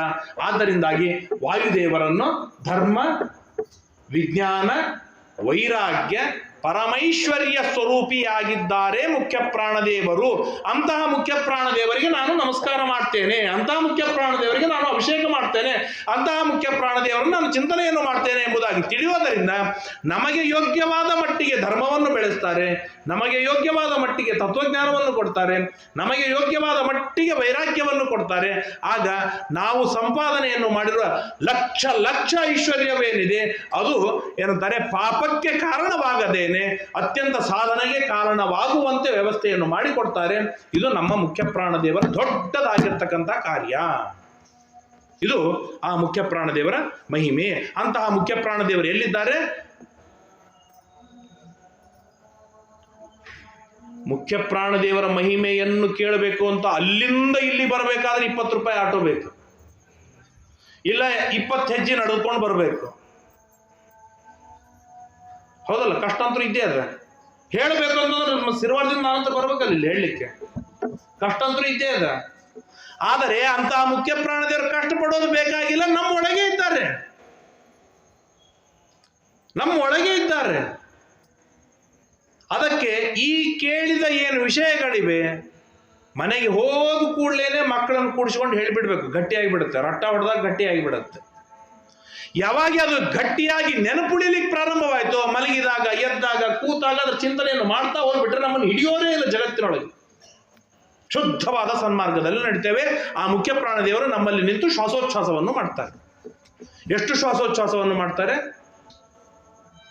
ಪ್ರತಿನಿತ್ಯ 21,600. ನೀವು ಇಲ್ಲಿ ಅನೇಕರು ಬತ್ತಿ ಮಾಡ್ತಾ ಇದ್ದಾರೆ. ದಿವಸಕ್ಕೆ ಏನೋ ಒಂದೊಂದು ಲೆಕ್ಕ ಇಟ್ಕೊಂಡಿರ್ತಾರೆ, 100 ಮಾಡಬೇಕು, ಬ್ಯಾಡ್ ಬಿಡು, 80 ಮಾಡಿದ್ರೆ ಸಾಕಾಯ್ತು ಅಂತ ಅನಿಸ್ತತ್ತೋ ಇಲ್ಲ. ಪ್ರದಕ್ಷಿಣೆ ಹಾಕೋರಿರ್ತಾರೆ, ಸಾಕು ಬಿಡಿ ಇವತ್ತೊಂದು ದಿವಸ ಬಿಟ್ರೆ ಆಯ್ತು ಅಂತ ಅನಿಸ್ತತ್ತೋ ಇಲ್ಲ ಅಂತ ಮನುಷ್ಯ. ಹಂಗ ಮುಖ್ಯ ಪ್ರಾಣದೇವರು ಇವತ್ತು ಯಾಕೆ 21,600 ಮಾಡಲಿ, ನಾನು ಬಿಡ್ತೇನೆ ಇವತ್ತೊಂದು ದಿವಸ, ಸಾಟರ್ಡೇ ಇದೆ, ಬಿಟ್ರೆ ಅವಸ್ಥೆ ಏನ? ತಪ್ಪದೇ ಮಾಡಬೇಕು. ಈ ಮಾಡಿದ ಉಪಕಾರವನ್ನು ಈ ಮಾಡಬೇಕು, ನಿಮಗೆ ಗೊತ್ತು, ನಾನು ನಿನ್ನೆ ಹೇಳಿದ್ದೇನೆ. ಏನು ಶ್ವಾಸೋಚ್ಛ್ವಾಸ ಮಾಡಿದ ಉಪಕಾರವೇನಿದೆ, ಬೆಳಿಗ್ಗೆ ಎದ್ದಾಕ್ಷಣಕ್ಕೆ ಸ್ಮರಣೆಯಲ್ಲಿ ಬರಬೇಕು. ಅತ್ಯದ್ಭುತವಾದ ಫಲವಿದೆ, ಊಹೆ ಮಾಡ್ಲಿಕ್ಕೆ ಸಾಧ್ಯವಿಲ್ಲದ ಫಲವಿದೆ. ಶ್ರೀಮದ್ ಆಚಾರ್ಯರು ಹೇಳ್ತಾರೆ,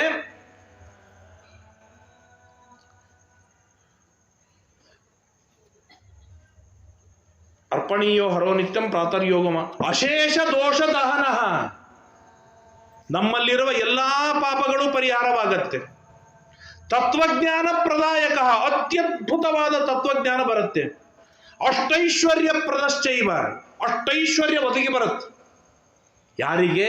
ಪ್ರತಿನಿತ್ಯ ಮೊಟ್ಟ ಮೊದಲಿಗೆ ಶ್ವಾಸ ಮಂತ್ರದ ಸಮರ್ಪಣೆಯನ್ನು, ಸಂಕಲ್ಪವನ್ನು ಯಾರು ಮಾಡ್ತಾರೋ ಅವರಿಗೆ. ಏನು ಸಮರ್ಪಣೆ ಸಂಕಲ್ಪ ಅಂದರೆ, ಬೆಳಿಗ್ಗೆ ಎದ್ದಾಕ್ಷಣಕ್ಕೆ ಇದರದ್ದೆಲ್ಲ ಮಂತ್ರವಿದೆ. ಶ್ರೀಮದಾಚಾರ್ಯರು ತಂತ್ರಸಾರದಲ್ಲಿ ಹೇಳಿದ್ದಾರೆ, ಅದನ್ನೆಲ್ಲ ನಾನು ಹೇಳೋದಿಲ್ಲ, ಕನ್ನಡದಲ್ಲಿ ಹೇಳ್ತೇನೆ.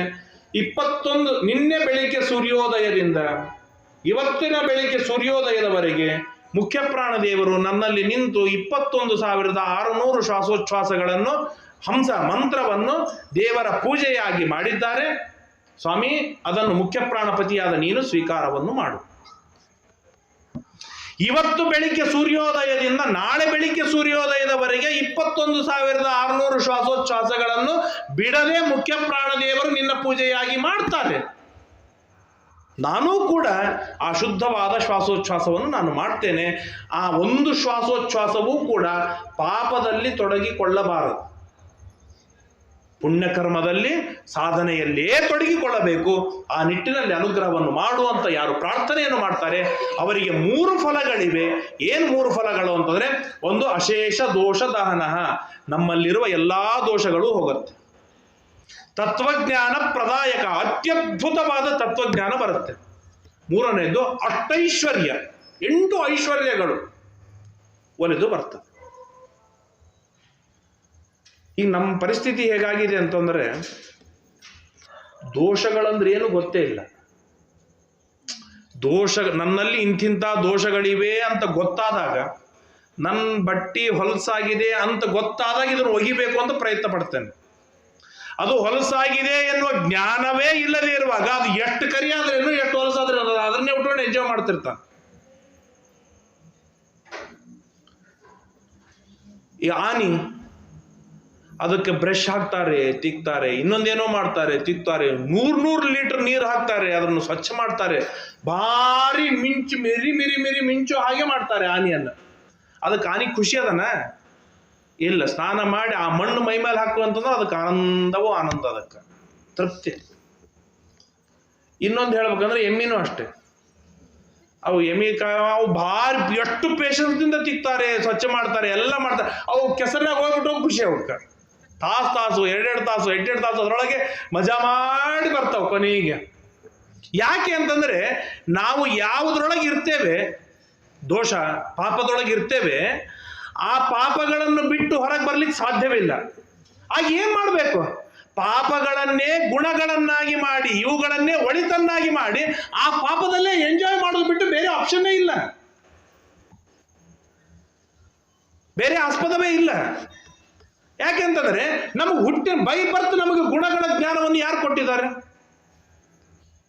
ಕೊಟ್ಟಿದ್ದಾರೆ? ಹುಡುಗ ಅಳ್ಕೋತ ಬರ್ತಾನೆ ಸ್ಕೂಲ್ನಿಂದ, ಮನೆಗೆ ಕೇಳ್ತಾರೆ, ಯಾಕೆ ಅಳ್ಕೋತ ಬಂದೆ? ಇಲ್ಲಮ್ಮ ಅವ್ನು ಹೊಡೆದ. ತಿರುಗಿ ಅಲ್ಲಿ ಹೊಡೆದು ಬರೋಕ್ಕಿಲ್ಲ. ಸಹನೆ ಮಾಡಿದಿ, ದಯಾ ಮಾಡಿದಿ, ಕ್ಷಮಾ ಮಾಡು, ಆಯ್ತು ಬಿಡು, ಬಿಟ್ಟು ಹಾಕು ಅಂತ ಯಾವನು ಹೇಳ್ತಾನೆ? ನಾಳೆ ತಿರ್ಸ್ಕೊಂಡು ಬಾದನ್ ನೀನು ಸರಿಯಾಗಿ 1 ಕೊಟ್ರೆ 2 ಕೊಟ್ಟು ಬರ್ಬೇಕು ತಿರುಗಿ ಉಲ್ಟಾ. ಹೇಳಿ ಪುಕ್ಕಲ್ರಂಗೆ ಬರ್ತಾರೆ ನಂಗೆ. ಹಾಗಾಗಿ ಏನಾಗಿದೆ ಅಂತಂದ್ರೆ, ಒಟ್ಟಾರೆಯಾಗಿ ನಮಗೆ ವೈಯಕ್ತಿಕವಾಗಿ ಯಾರು ಗುಣಗಳ ಜ್ಞಾನವನ್ನು ಮಾಡಿಸಿಕೊಟ್ಟಿದ್ದಾರೆ? ಸ್ವಯಂ ನಾನು ಇನ್ನೊಬ್ಬರ ಗುಣಗಳನ್ನು ಹುಡುಕೋದು ಬೇಡವೇ ಬೇಡ. ನನ್ನಲ್ಲಿಯ ಗುಣಗಳನ್ನಾದರೂ ನಾನು ಹುಡುಕಲಿಕ್ಕೆ ಎಷ್ಟು ಪ್ರಯತ್ನ ಮಾಡಿದ್ದೇನೆ, ಎಷ್ಟು ರಿಸರ್ಚ್ ಮಾಡಿದ್ದೇನೆ. ಹಾಗಾಗಿ ನನ್ನಲ್ಲಿ ಯಾವ ದೋಷಗಳೇ ಇಲ್ಲ ಅಂತೆ ನಾನು ತಿಳಿದಾಗ ದೋಷಗಳನ್ನು ಪರಿಹಾರ ಮಾಡಿಕೊಳ್ಳುವುದಕ್ಕೆ ನಾನು ಪ್ರಯತ್ನ ಪಡಬೇಕಾದ ಅವಶ್ಯಕತೆಯೇ ನನಗೆ ಬರುವುದಿಲ್ಲ. ಮೊಟ್ಟ ಮೊದಲನೇದ್ದು ನಾನು ಕೆಳಗಿದ್ದೇನೆ ಎನ್ನುವ ಜ್ಞಾನವಿದ್ದಾಗ ಸ್ಟೆಪ್ಸ್ ಹತ್ತಬೇಕು ಅನ್ನುವ ತಿಳುವಳಿಕೆ ಮುಂದೆ ಬರುತ್ತೆ.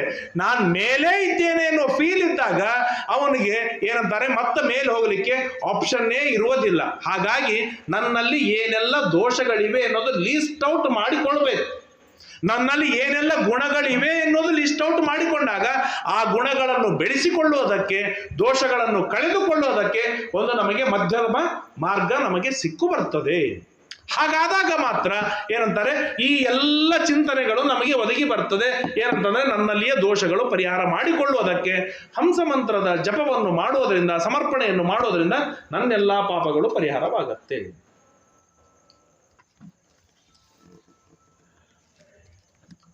ಇನ್ನು ಐಶ್ವರ್ಯ, ಆಗ ಮೊದಲು ಒಂದು ಐಶ್ವರ್ಯ ಬಂತು, ಈಗ ಒಮ್ಮೆ ಐಶ್ವರ್ಯ ಬಂತು. ಐಶ್ವರ್ಯ ಅಂತಂದ್ರೆ ನಾವೇನ್ ತಿಳ್ಕೊಂಡೀವಿ? ಏನ್ ತಿಳಿದ್ವಿ?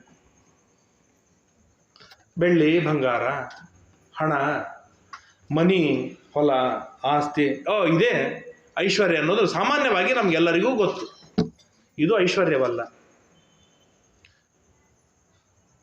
ದೇವರಿಗೆ, ರುದ್ರದೇವರಿಗೆ ಈಶ್ವರ ಅಂತ ಕರಿತೇವೆ. ಯಾಕೆ? ಈಶ್ವರ ಅಂದ್ರೆ ಕನ್ನಡದೊಳಗೆ ಒಡೆಯ. ಈಶ್ವರ ಅಂದ್ರೆ ಒಡೆಯ. ಒಡೆಯನಲ್ಲಿ ಇರುವ ಧರ್ಮಕ್ಕೆ ಏನಂತ ಕರಿತೇವೆ? ಒಡೆತನ.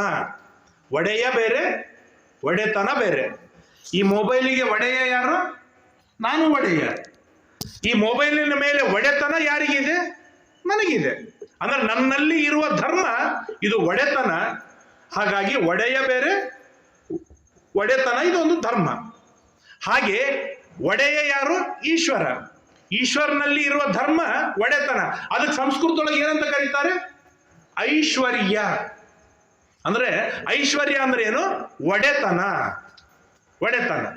ಹಾಗಾದರೆ ದೇವರಿಗೆ ಎಷ್ಟು ಒಡೆತನವಿದೆ? ಮುಖ್ಯ ಪ್ರಾಣ ದೇವರಿಗೆ ಎಷ್ಟು ಒಡೆತನ ಇದೆ? ನನಗಿದೆ ಈ ಮೊಬೈಲ್ ಮೇಲೆ ಒಡೆತನ. ಎಷ್ಟು ಮಟ್ಟಿಗೆ ಒಡೆತನ ಇದೆ? ಇದನ್ನು ಚಾರ್ಜ್ ಮಾಡ್ತೇನೆ, ಆಫ್ ಮಾಡದೇ ಇರುವಾಗ ನೋಡ್ಕೋತೇನೆ, ಇನ್ನೊಬ್ರಿಗೆ ಕೊಡದೇ ಇರುವಾಗ ನೋಡ್ತೇನೆ. ಹಾಗೆ ಇದು ಕಪ್ಪಳಿಸ್ತಾ ಒಡೆತನ ಇಲ್ಲ. ಏನೋ ಯಾರೋ ಬೈದ್ರು, ಅವಮಾನ ಆಯ್ತು, ಸಿಟ್ಟಿಗೆ ಬಂತು, ಹಾಕಿ ಅಪ್ಪಳಿಸಬಹುದು.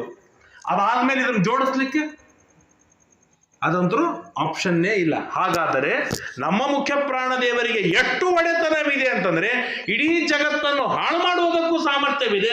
ಮರುಕ್ಷಣದೊಳಗೇನೆ ಇಡೀ ಜಗತ್ತನ್ನು ಪುನಃ ನಿರ್ಮಾಣವನ್ನು ಮಾಡುವುದಕ್ಕೂ ಸಾಮರ್ಥ್ಯವಿದೆ. ಹಾಗಾಗಿ ಆ ನಿಜವಾದ ಒಡೆತನವೇನಿದೆ ಆ ಮುಖ್ಯ ಪ್ರಾಣ ದೇವರಲ್ಲಿ ಪೂರ್ಣ ಮಟ್ಟದಲ್ಲಿದೆ. ಇದೊಂದು ಚಿಂತನೆಯನ್ನು ಮಾಡುವುದರಿಂದ ನಮಗೆ ಒಡೆತನ ಬರುತ್ತೆ. ಹೇಗೆ ಒಡೆತನ ಬರುತ್ತೆ ಅಂದ್ರೆ, ನಮ್ಮ ಮನೆಯಲ್ಲಿ ಒಂದು 100 ಕಿಲೋ ಅಕ್ಕಿ ಇಲ್ವಾ? ಬ್ರಾಹ್ಮಣರಿಗಾಗಿ ನಾವು ಎಷ್ಟು ಬಳಸಿದೆವು ಸ್ವತಂತ್ರವಾಗಿ? ದೇವರ ನೈವೇದ್ಯಕ್ಕಾಗಿ ಎಷ್ಟು ಬಳಸಿದೆವು? ಹಾಗಾದರೆ ದೇವರ ನೈವೇದ್ಯಕ್ಕಾಗಿ ಆ ಅಕ್ಕಿಯನ್ನು ಬಳಸಿಲ್ಲ ಅಂತಂದ್ರೆ ಆ ಅಕ್ಕಿಯ ಮೇಲೆ ಪೂರ್ಣ ಒಡೆತನ ನನ್ನ ಮೇಲೆ ಇಲ್ಲ. ಒಂದು 10-20% ಇದೆ. ಯಾಕೆಂದ್ರೆ ನಾನು ತಿಂದುಂಡು ತೇಗಲಿಕ್ಕೆ. ಹೀಗೆ ಪ್ರತಿಯೊಂದು ವಸ್ತುವಿನ ಮೇಲೂ ಕೂಡ ನಮಗೆ ಒಡೆತನ ಬರಬೇಕು.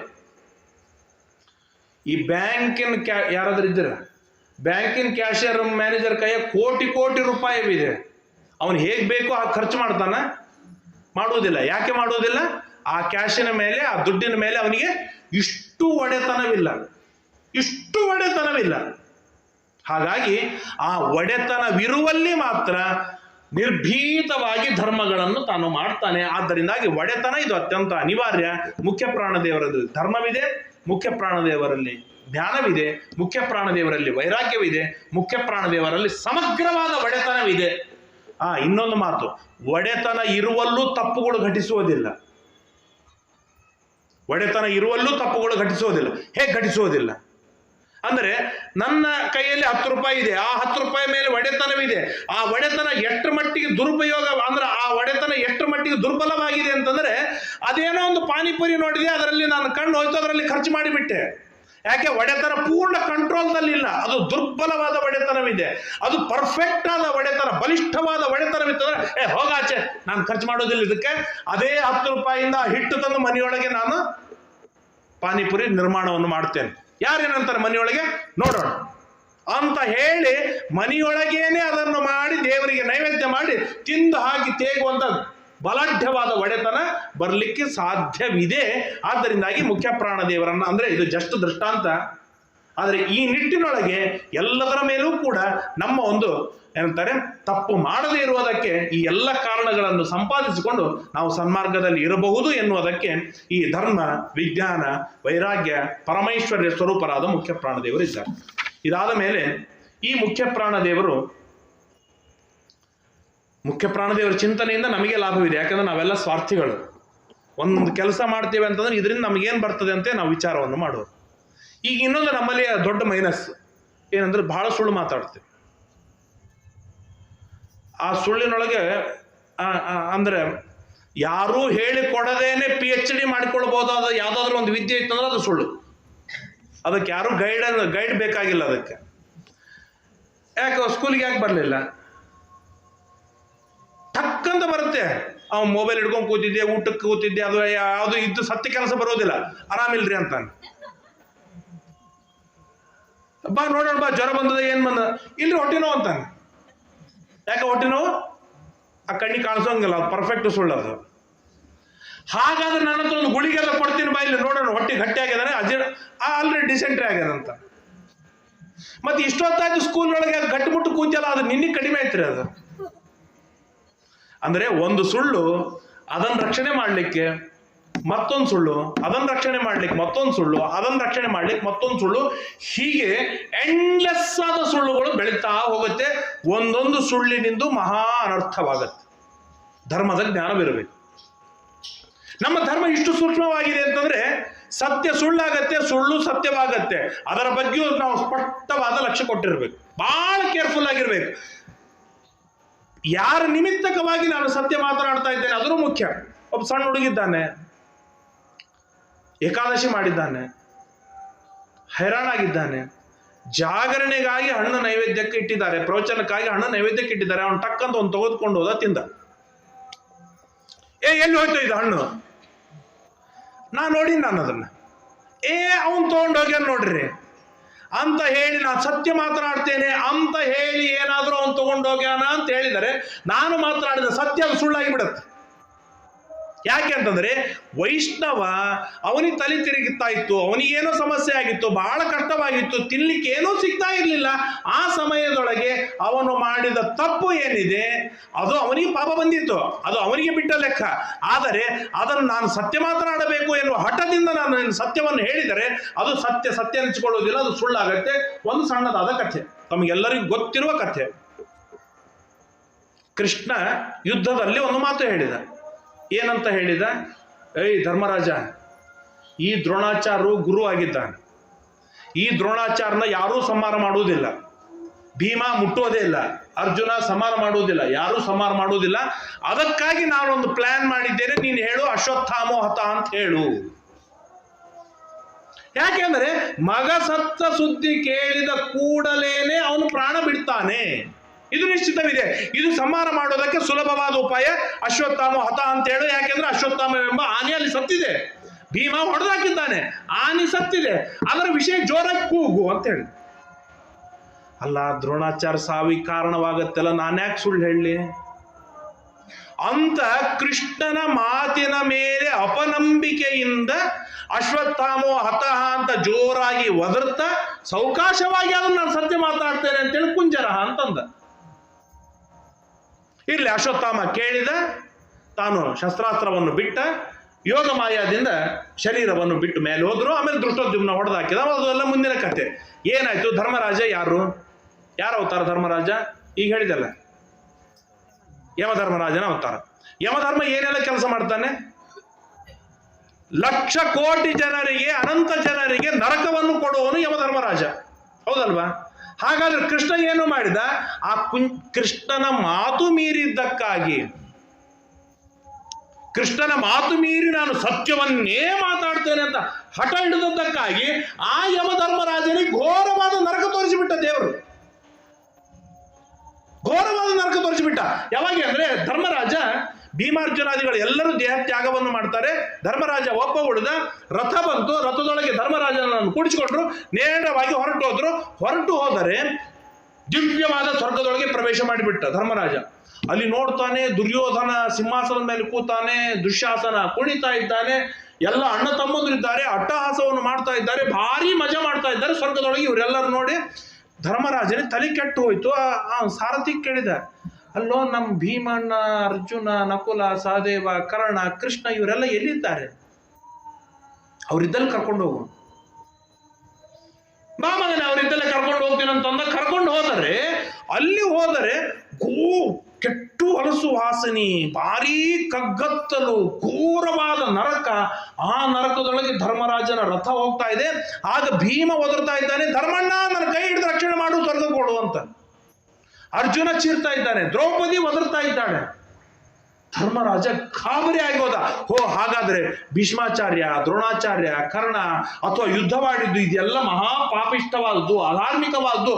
ಹಾಗಾಗಿ ಇವರೆಲ್ಲರೂ ನರಕದಲ್ಲಿ ಬಿದ್ದಾರೆ, ನನ್ನನ್ನು ನರಕಕ್ಕೆ ಹಾಕ್ತಾರೆ ಅಂತ ಗಾಬರಿಯಾಗಿ ಒಂದು ಕ್ಷಣ ಕಾಲ ಬೆವತು ಹೋದ ಧರ್ಮರಾಜ. ಮಾತಲ್ಲಿ ನಾನು ಸ್ವರ್ಗಕ್ಕೆ ಬರುವುದಿಲ್ಲ, ನಾನು ಇಲ್ಲೇ ಇರ್ತೇನೆ ನಾನು ಅಂತ ಹೇಳಿ ಅಣ್ಣ ತಮ್ಮಂದ್ರ ಜೊತೆಗೆ ಇರುವುದಕ್ಕೆ ಸಿದ್ಧನಾದಾಗ ಒಂದೇ ಕ್ಷಣಕ್ಕೇನೆ ನರಕಮಾಯವಾಗಿ ಅದು ಸ್ವರ್ಗವಾಗಿ ನಿರ್ಮಾಣವಾಯಿತು. ಧರ್ಮರಾಜ ಕೇಳಿದ, ಯಾಕೆ ನನಗಿಂತ ಘೋರವಾದ ನರಕ ದರ್ಶನವನ್ನು ಮಾಡಿಸಿದೀಯಾ ನೀನು ಅಂತ ಕೇಳಿದಾಗ, ನೀನು ಸತ್ಯ ಮಾತನಾಡುವ ಭರದೊಳಗೆ ಕೃಷ್ಣನ ಮಾತು ಮೀರಿದೆಯಲ್ಲ, ಹಾಗಾದ್ರೆ ನನಗೆ ನರಕ ಕಟ್ಟಿಟ್ಟ ಬುತ್ತಿ. ಹೀಗೆ ಧರ್ಮದೊಳಗೆ ಸತ್ಯ ಸುಳ್ಳಾಗಬಹುದು, ಸುಳ್ಳು ಸತ್ಯವಾಗಬಹುದು, ಆದರೆ ಸೂಕ್ಷ್ಮವಾದ ತಿಳುವಳಿಕೆ ಇರಬೇಕು. ಆದರೆ ಸುಳ್ಳಿನಿಂದ ಮಾತ್ರ ಮಹಾ ಅನರ್ಥವಿದೆ. ಆ ಅನರ್ಥದಿಂದ ಬಚಾವಾಗುವ ಕ್ರಮವೇನು, ಬಗೆ ಹೇಗೆ ನಾನು ಬಚಾವಾಗಬಹುದು ಅಂತ ಕೇಳಿದಾಗ ಉಪನಿಷತ್ತು ಒಂದು ಸುಂದರವಾದ ಮಾತನ್ನು ಹೇಳಿ ತಿಳಿಸಿಕೊಡ್ತಾರೆ. ಏನು ಅಂತಂದ್ರೆ, ಶೇಷವೀಂದ್ರ ಶಿವಾದಿಭ್ಯ ಉತ್ತಮತ್ವ. ಶೇಷ ವೀಂದ್ರ ಅಂದ್ರೆ ಗರುಡ ದೇವರು, ಶಿವ ರುದ್ರದೇವರು, ಇವರಿಗಿಂತಲೂ ಉತ್ತಮರಾಗಿದ್ದಾರೆ ಮುಖ್ಯ ಪ್ರಾಣದೇವರು. ಆದ್ದರಿಂದಾಗಿ ಮುಖ್ಯ ಪ್ರಾಣದೇವರಿಗೆ ಸತ ಅಂತ ಕರೀತಾರೆ. ಮುಖ್ಯ ಪ್ರಾಣದೇವರಿಗೆ ಏನಂತ ಕರೀತಾರೆ? ಸತ. ಯಾಕೆ ಸತ ಅಂತಂದ್ರೆ ಗರುಡ ಶೇಷ ರುದ್ರದೇವರಿಗಿಂತಲೂ ಉತ್ತಮರಾಗಿದ್ದಾರೆ, ಸತ. ಇನ್ನೊಂದು ಅಕ್ಷರ ತಿ ಅಂತ ಒಂದು ಅಕ್ಷರ. ಆ ಅಕ್ಷರ ಏನ್ ಹೇಳುತ್ತೆ ಅಂದ್ರೆ, ತ ಅಂದ್ರೆ ವ್ಯಾಪ್ತನಾಗಿದ್ದಾನೆ, ತಿ ಅಂತಂದ್ರೆ ಪರಿಪೂರ್ಣ ವ್ಯಾಪ್ತ. ಬ್ರಹ್ಮದೇವರು, ವಾಯುದೇವರು ಜಗತ್ತಿನಲ್ಲಿ ಎಲ್ಲ ಕಡೆಗೆ ವ್ಯಾಪ್ತರಾಗಿದ್ದಾರೆ. ಆದ್ದರಿಂದಾಗಿ ಅಥವಾ ಪೂರ್ಣರಾಗಿದ್ದಾರೆ, ಗುಣಪೂರ್ಣರಾಗಿದ್ದಾರೆ. ಆದ್ದರಿಂದಾಗಿ ಅವರಿಗೆ ತಿ ಎಂದು ಕರೀತಾರೆ. ಯಾರಿಗೆ? ಬ್ರಹ್ಮದೇವರಿಗೂ ಮತ್ತು ವಾಯುದೇವರಿಗೂ. ಅಂದ್ರೆ ಸತ ಅಂದ್ರೆ ಎಲ್ಲ ಜೀವರಾಶಿಗಳಿಗಿಂತಲೂ ಉತ್ತಮರಾಗಿದ್ದಾರೆ, ಸತ. ತಿ ಅಂದರೆ ಅನೇಕ ಗುಣಪೂರ್ಣರಾಗಿದ್ದಾರೆ, ಆದ್ದರಿಂದಾಗಿ ತಿ. ಇನ್ನೊಂದು ಮೂರನೇ ಒಂದು ಅಕ್ಷರ ಯ. ಯ ಅಂದ್ರೆ ಜ್ಞಾನ, ಜ್ಞಾನಪೂರ್ಣರಾಗಿದ್ದಾರೆ. ಆದ್ದರಿಂದಾಗಿ ಮುಖ್ಯ ಪ್ರಾಣದೇವರಿಗೆ ಯ ಅಂತ ಕರೀತಾರೆ. ಅಂದ್ರೆ ಮುಖ್ಯ ಪ್ರಾಣದೇವರಿಗೆ ಮೂರು ಕರೆದರು. ಏನಂತ ಕರೆದರು? ಎಲ್ಲರಿಗಿಂತಲೂ ಉತ್ತಮರಾಗಿದ್ದಾರೆ, ಆದ್ದರಿಂದಾಗಿ ಸತ. ಗುಣಪೂರ್ಣರಾಗಿದ್ದಾರೆ, ಆದ್ದರಿಂದಾಗಿ ತಿ. ಜ್ಞಾನ ಸ್ವರೂಪರಾಗಿದ್ದಾರೆ, ಆದ್ದರಿಂದಾಗಿ ಯ. ಈ ಮೂರು ಸೇರಿಸಿದ್ರೆ ಏನಾಗುತ್ತೆ? ಸತ, ತಿ, ಯ, ಸತ್ಯ. ಅಂದ್ರೆ ಸತ್ಯ ಎನ್ನುವ ಶಬ್ದದೊಳಗೆ ಮೂರು ಪದಗಳಿವೆ. ಆ ಮೂರು ಪದಗಳಿಗೆ ಎಲ್ಲರಿಗಿಂತಲೂ ಉತ್ತಮರಾದವರು ಮುಖ್ಯ ಪ್ರಾಣದೇವರು, ಗುಣಪೂರ್ಣರಾದವರು ಮುಖ್ಯ ಪ್ರಾಣದೇವರು, ಜ್ಞಾನವುಳ್ಳವರು ಮುಖ್ಯ ಪ್ರಾಣದೇವರು. ಆ ಮೂರು ಕಾಂಬಿನೇಷನ್ ಸೇರಿದಾಗ ಅದಕ್ಕೆ ಸತ್ಯ. ಹುಳಿ, ಬೇಳೆ, ಹೋಳು, ಮಸಾಲೆ ಪುಡಿ ಸೇರಿದಾಗ ಅದಕ್ಕೇನಂತ ಕರಿತೇವೆ? ಹುಳಿ. ಹಾಗೆ ಗುಣಪೂರ್ಣ, ಎಲ್ಲರಿಗಿಂತಲೂ ಉತ್ತಮ, ಜ್ಞಾನವುಳ್ಳವರು, ಈ ಮೂರನ್ನು ಸೇರಿಸಿದಾಗ ಏನಂತ ಕರಿತೇವೆ? ಸತ್ಯ. ಇದರ ಮೇಲೆ ಒಂದು ಸಣ್ಣ ವಿಚಾರ. ಸುಳ್ಳು ಯಾರು ಮಾತಾಡ್ತಾರೆ? ಯಾರು ಉತ್ತಮರಾಗಿದ್ದಾರೆ ಅವರು ಸುಳ್ಳು ಮಾತಾಡುವುದಿಲ್ಲ. ಯಾರು ಸಣ್ಣವರಿರ್ತಾರೆ, ಅಧಮರಿರ್ತಾರೆ, ಆ ಉತ್ತಮರಿಂದ ನನಗೆ ಪೀಡೆ ಆಗತ್ತೆ, ಅದನ್ನು ಹೇಗಾದ್ರೂ ಮಾಡಿ ತಪ್ಪಿಸ್ಕೋಬೇಕು. ಸಂಧ್ಯಾವಂದನ ಮಾಡಿಲ್ಲ ಅಂತಂದ್ರೆ ಯಾಕೆ ಮಾಡಿಲ್ಲ ಅಂತ ಬೈತಾರೆ ಎನ್ನುವ ಕಾರಣಕ್ಕಾಗಿ ಟಕ್ ಅಂತ ಮನೆಗೆ ಹೋಗಿ ಆ ಟೇಬಲ್ ನೋಡ್ಕೊಂಡು ಬರ್ಬೇಕು. ಹೌದಿಲ್ಲ? ತಿಥಿ, ವಾರ, ನಕ್ಷತ್ರ ಎಲ್ಲ ಪಟ ನೋಡ್ಕೊಂಡು ಬಂದು ಟಕ್ ಅಂತ ಹೇಳ್ಬೇಕು. ಅಂದ್ರೆ ಯಾರು ಅಧಮರಿರ್ತಾರೆ, ಸಣ್ಣವರಿರ್ತಾರೆ, ಅವರೇ ಸುಳ್ಳು ಹೇಳ್ತಾರೆ. ದೊಡ್ಡವರು ಸುಳ್ಳು ಹೇಳೋದಿಲ್ಲ. ಸುಳ್ಳು ಹೇಳೋ ಪ್ರಸಂಗ ಬರೋದೇ ಇಲ್ಲ ಅವರಿಗೆ. ಯಾಕಂದ್ರೆ ಸರಿಯಾಗಿ ಹೋಗ್ತಿರ್ತಾರೆ, ಅವ್ರು ದೊಡ್ಡವರಾಗಿರ್ತಾರೆ, ಮಹಾಂತರಾಗಿರ್ತಾರೆ. ಎರಡನೇದ್ದು, ಯಾರಲ್ಲಿ ಗುಣಗಳಿಲ್ಲ ಅವ್ರು ಸುಳ್ಳು ಮಾತನಾಡ್ತಾರೆ. ದೋಷಿಯಾದವ ಸುಳ್ಳು ಮಾತನಾಡ್ತಾರೆ. ಆದರೆ ಮುಖ್ಯ ಪ್ರಾಣದೇವರು ಅಂದ್ರೆ ದೊಡ್ಡವ್ರು ಯಾಕೆ ಸುಳ್ಳು ಹೇಳೋದಿಲ್ಲ ಅಂತಂದ್ರೆ, ಅವ್ರು ಸುಳ್ಳು ಹೇಳೋದ್ರಿಂದ ಅವ್ರಿಗೇನು ಭಾಳ ಲಾಭ ಇಲ್ಲೇ ಇಲ್ಲ ಅವರಿಗೆ. ಯಾಕೆ? ಅವ್ರಿಗೆ ಯಾರು ಬೈಯೋರಿದ್ದಾರೆ? ಸತ್ಯ ಹೇಳಿದ್ರು ಬೈಯೋರಿಲ್ಲ, ಸುಳ್ಳು ಹೇಳಿದ್ರು ಬೈಯೋರಿಲ್ಲ. ಆದ್ರಿಂದ ಅವ್ರು ಸತ್ಯನೇ ಮಾತನಾಡ್ತಾರೆ. ಇದು ಮೊದಲನೇದ್ದು. ಯಾರು ಗುಣವಂತರಾಗಿದ್ದಾರೆ ಅವನೆಂದಿಗೂ ಸುಳ್ಳು ಹೇಳುವುದಿಲ್ಲ. ಸುಳ್ಳು ಹೇಳುವುದಿಲ್ಲ. ಯಾರಲ್ಲಿ ದೋಷಗಳೇ ಇವೆ ಅವನು ಮಾತ್ರ ಸುಳ್ಳು ಮಾತನಾಡ್ತಾನೆ. ಗುಣವಂತ ಎಂದಿಗೂ ಸುಳ್ಳು ಹೇಳುವುದಿಲ್ಲ. ಎರಡನೇದು, ಯಾರಿಗೆ ಜ್ಞಾನವಿದೆ ಅವನು ಸುಳ್ಳು ಹೇಳುವುದಿಲ್ಲ, ಜ್ಞಾನವಿಲ್ಲದೆ ಇರುವವನು ಸುಳ್ಳು ಹೇಳ್ತಾನೆ. ಆದ್ದರಿಂದಾಗಿ ಮುಖ್ಯ ಪ್ರಾಣದೇವರು ಉತ್ತಮರಾಗಿದ್ದಾರೆ, ಮುಖ್ಯ ಪ್ರಾಣದೇವರು ಗುಣಪೂರ್ಣರಾಗಿದ್ದಾರೆ, ಮುಖ್ಯ ಪ್ರಾಣದೇವರಲ್ಲಿ ಜ್ಞಾನವಿದೆ, ಅವರಿಗೆ ಎಂದಿಗೂ ಸುಳ್ಳು ಹೇಳುವ ಪ್ರಸಂಗವೇ ಬರುವುದಿಲ್ಲ. ಆದ್ದರಿಂದಾಗಿ ಸುಳ್ಳು ಹೇಳುವ ಪ್ರಸಂಗ ಬರದಿರುವ ಮುಖ್ಯ ಪ್ರಾಣದೇವರು ಸತ್ಯನಾಮಕರಾಗಿದ್ದಾರೆ ಎಂದು ಚಿಂತನೆಯನ್ನು ನಾವು ಮಾಡುವುದರಿಂದ ನಮ್ಮಲ್ಲಿ ಘಟಿಸಿದ ಸುಳ್ಳುಗಳ ಪ್ರಭಾವ ಹೆಚ್ಚಾಗುವುದಿಲ್ಲ. ಸುಳ್ಳಿನಿಂದ ಬರಬಹುದಾದ ಅನರ್ಥ ಹೆಚ್ಚಾಗುವುದಿಲ್ಲ. ಸುಳ್ಳುಗಳು ಮಾತನಾಡುವ ಪ್ರಸಂಗವೇ ಬರುವುದಿಲ್ಲ. ಯಾಕೆಂದ್ರೆ ನಮ್ಮನ್ನು ಗುಣಪೂರ್ಣರನ್ನಾಗಿ ಮಾಡ್ತಾರೆ, ನಮ್ಮನ್ನು ಗುಣವಂತರನ್ನಾಗಿ ಮಾಡ್ತಾರೆ, ನಮಗೆ ತತ್ವಜ್ಞಾನಿಯನ್ನಾಗಿ ಮಾಡ್ತಾರೆ, ನಮ್ಮನ್ನು ಎಲ್ಲರಿಗಿಂತಲೂ ಉತ್ತಮರನ್ನಾಗಿ, ಅಂದ್ರೆ ನಮ್ಮ ಒಂದು ಪರಿಧಿಯೊಳಗೆ ಉತ್ತಮರನ್ನಾಗಿ ಮುಖ್ಯ ಪ್ರಾಣದೇವರು ಮಾಡ್ತಾರೆ. ಆದ್ದರಿಂದಾಗಿ ಸುಳ್ಳು ಹೇಳುವ ಪ್ರಸಂಗವೇ ಮುಖ್ಯ ಪ್ರಾಣದೇವರು ನಮಗೆ ತಂದು ಕೊಡುವುದಿಲ್ಲ. ಆದ್ದರಿಂದಾಗಿ ಮುಖ್ಯ ಪ್ರಾಣದೇವರನ್ನು ಸತ್ಯ ಎಂಬುದಾಗಿ ತಿಳಿಯಬೇಕು. ಅಂದ್ರೆ ಧರ್ಮ ಅಂತ ತಿಳಿಯೋದ್ರಿಂದ ಧರ್ಮದಲ್ಲಿ, ಜ್ಞಾನ ಅಂತ ತಿಳಿಯೋದ್ರಿಂದ ಜ್ಞಾನದ ಅಭಿವೃದ್ಧಿ, ವೈರಾಗ್ಯ ಸ್ವರೂಪಿ ಎಂಬುದಾಗಿ ತಿಳಿಯೋದ್ರಿಂದಾಗಿ ಅಲ್ಪಮಟ್ಟಿನ ವೈರಾಗ್ಯ, ಇವು ಮೂರುಗಳು ಇರುವಲ್ಲಿ ನಮ್ಮ ಐಶ್ವರ್ಯ ಸದ್ವಿನಿಯೋಗವಾಗತ್ತೆ. ಈ ಮುಖ್ಯ ಪ್ರಾಣದೇವರೇ ಸತ್ಯನಾಮಕರಾಗಿದ್ದಾರೆ ಎಂಬುದಾಗಿ ತಿಳಿಯೋದ್ರಿಂದ ನಮ್ಮಲ್ಲಿ ಸತ್ಯ ಅಭಿವೃದ್ಧವಾಗತ್ತೆ ಎಂಬುದಾಗಿ ತಿಳಿಸ್ತಾರೆ. ಹೀಗೆ ಮುಖ್ಯ ಪ್ರಾಣದೇವರ ವಿಷಯಕವಾಗಿ ಅನೇಕ ಮಾತುಗಳನ್ನು ಹೇಳ್ತಾ ಮತ್ತೊಂದು ಮಾತನ್ನು ಹೇಳ್ತಾರೆ.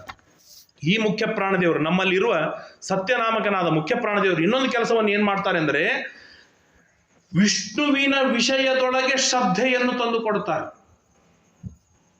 ಭಾರಿ ದಿವ್ಯವಾದ ಶ್ರದ್ಧೆಯನ್ನು ತಂದು ಕೊಡ್ತಾರೆ ಮುಖ್ಯ ಪ್ರಾಣದೇವರು.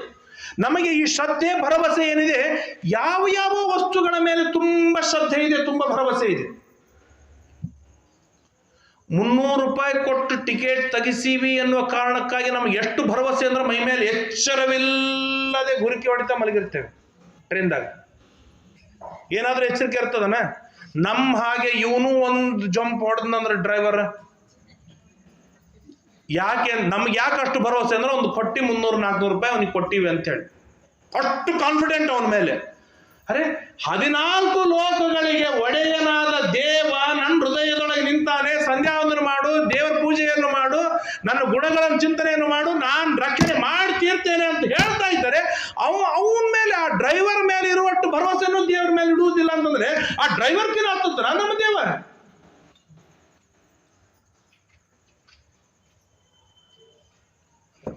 ಈ ಮೊಬೈಲ್ಗೆ ನಾವು ಎಷ್ಟು ಪ್ರೀತಿ ಮಾಡ್ತೇವೆ ಅಷ್ಟು ಪ್ರೀತಿ ನಾವು ದೇವರ ಮೇಲೆ ಮಾಡೋದಿಲ್ಲ ಅಂದ್ರೆ ಈ ಮೊಬೈಲ್ಗಿನ ಹತ್ತತಾರ ನಮ್ಮ ದೇವ? ಈ ಎಂದಿಗಾದ್ರೂ ಸ್ವಿಚ್ ಆಫ್ ಆಗತ್ತೇನ? ಎಂದಿಗಾದ್ರೂ ಹೊಲಸಾಗತ್ತೇನ? ಎಂದಾದ್ರೂ ರಿಚಾರ್ಜ್ ಆದ್ರೆ ದುಡ್ಡು ಇಲ್ಲದೆ ಇರುವ ಅವಸ್ಥೆ ಬರುತ್ತೇನ? ಎಲ್ಲಾನು ಪರ್ಫೆಕ್ಟ್ ಆಗಿ ತುಂಬಿರುವ ಹಾಗೆ ಮೇಂಟೈನ್ ಮಾಡ್ಕೋತ ಬರ್ತೇವೆ. ನಮ್ಮ ದೇವರ ಮೇಲೆ 3 ಇಂಚು ಧೂಳ ಬಿದ್ದಿರ್ತದೆ, ನಮ್ಮ ದೇವರ ಮಣಿ ಸ್ವಚ್ಛ ಆಗಿರೋದಿಲ್ಲ, ನಮ್ಮ ದೇವರ ಅಭಿಷೇಕ ಕಾಣುವುದಿಲ್ಲ, ನಮ್ಮ ದೇವರಿಗೆ ಹೊಟ್ಟಿಗೆ ಅನ್ನನೇ ಸಿಗುವುದಿಲ್ಲ, ವರ್ಷ ಸಿಗುವುದಿಲ್ಲ. ಎಷ್ಟೋ ಮನೆಯೊಳಗೆ ಇಡೀ ಜೀವನ ಅನ್ನ ಸಿಕ್ಕಿರೋದಿಲ್ಲ ನಮ್ಮ ದೇವನಿಗೆ. ಅವನ್ ಎಂಥ ದುರವಸ್ಥೆ ನೋಡಿ. ಒಂದೆರಡು ಮಕ್ಕಳು ಇರ್ತಾರೆ, ಅವ್ರ ಮಕ್ಳಿಗೆ ದೇವ್ರ ಸಮಾರಾಧನೆ ಆದ್ರೂ ಒಂದು ಅನ್ನ ಸಿಗತ್ತೆ ಅನ್ನೋಂತ ಅವ್ನು ಕಣ್ಣರಳಿಸಿ ಕೂತ್ರ ಆ ದೇವ್ರ ಸಮಾರಾಧನೆ ಗುಡಿಯೊಳಗೆ ಹೋಗಿ ಮಾಡಿಬಿಡ್ತಾರೆ ಹೊರತು ನಮ್ಮ ಮನೆ ದೇವ್ರ ಅವ್ ಮತ್ತೆ ಯಥಾ ಪ್ರಕಾರ ಉಪವಾಸನೆ ಅದ್ರ ಹಣೆ ಬಾರಕ್ಕ. ಹಾಗೆಲ್ಲ ಅಲ್ಲ. ಯಾಕೆ ಈ ಎಲ್ಲ ದುರವಸ್ಥೆಗಳು ಯಾಕೆ ಅಂತಂದ್ರೆ ದೇವರಲ್ಲಿ ಶ್ರದ್ಧೆ ಇಲ್ಲದೆ ಇರೋದ್ರಿಂದ. ಎಷ್ಟು ನಾವು ದೇವರು ರಾಯರು ಅಂತ ಗಟ್ಟಿಯಾಗಿ ನಂಬಿದ್ರು ಸಾಯಿಬಾಬಾನಲ್ಲಿ ಭಾರಿ ಶ್ರದ್ಧೆ ಹುಟ್ಟಿಬಿಡುತ್ತೆ ಕೆಲವೊಮ್ಮೆ. ಇನ್ನೊಬ್ಬ ಯಾವುದೋ ಬಾಬಾನಲ್ಲಿ ಹುಟ್ಟಿಬಿಡುತ್ತದೆ ಶ್ರದ್ಧೆ ಡಿಸ್ಟರ್ಬ್ ಆಗಬಾರ್ದು.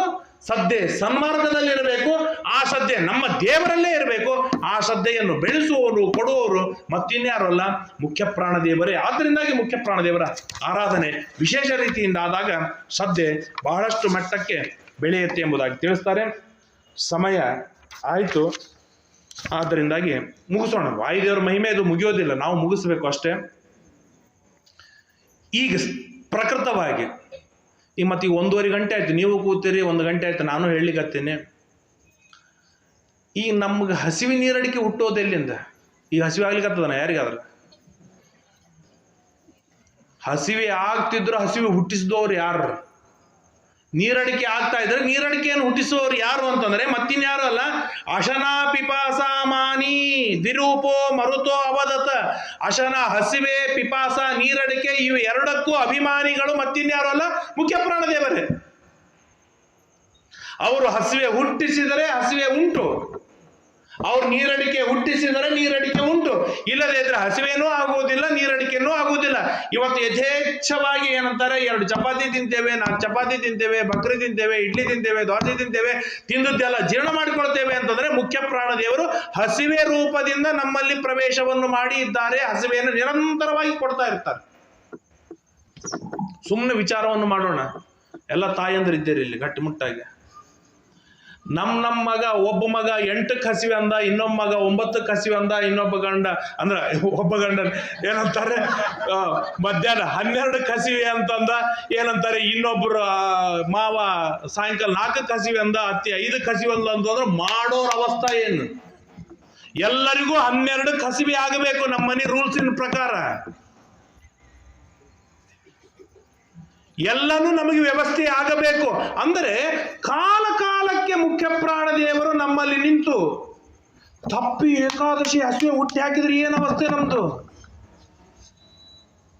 ಹಾಳಾಗಿ ಹೋಯ್ತು. ತಪ್ಪಿ ಏಕಾದಶಿ ಹಸಿವೆ ನೀರಡಿಕೆಗಳನ್ನು ಹುಟ್ಟಿ ಹಾಕಿದ್ರೆ ಅಂದ್ರೆ ಹಸಿವೆ ನೀರಡಿಕೆ ಏಕಾದಶಿ ಹುಟ್ಟಬಾರದು. ಉಳಿದ ದಿನಗಳಲ್ಲಿ ಕಾಲ ಕಾಲಕ್ಕೆ ಸರಿಯಾದ ಟೈಮಿಗೆ ಹಸಿವೆ, ಬಿಸಿ ಬಿಸಿ ಬಿಸಿ ಅನ್ನ ಮಾಡಿಟ್ಟು ನನಗೆ ಹಸಿವೆ ಇಲ್ಲ, ಅನ್ನ ಆರು ಹೋಗಿ ಎಲ್ಲ ಹೋಗಿದೆ, ಅಯ್ಯೋ ಹಸಿವಿಲ್ಲ ಅಂತ ಬಿಟ್ಟು ಯಾವಾಗೊಮ್ಮೆ ನನಗೆ ಹಸಿವೆ ಆಗಿದೆ, ಈಗಿಂದಿಗೆ ಬಿಸಿ ಅನ್ನ ಮಾಡಿ ಹಾಕೋ.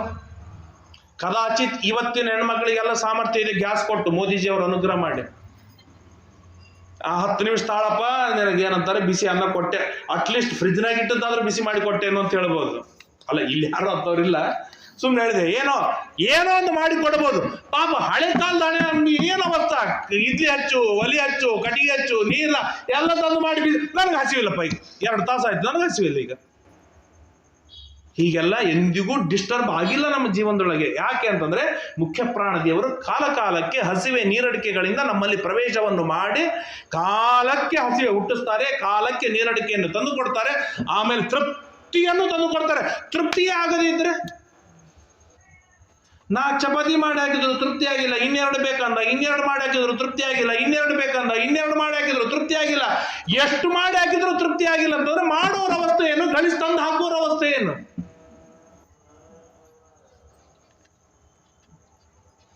ಇವತ್ತು ನಮ್ಗೆ ಇಷ್ಟು ದುರವಸ್ಥೆ ಬಂದಿದೆ ಅಂತಂದ್ರೆ ತೃಪ್ತಿ ಎನ್ನುವುದು ಅದನ್ನು ಅನುಭವಿಸಿಯೇ ನಮ್ಗೆ ಗೊತ್ತಿಲ್ಲ.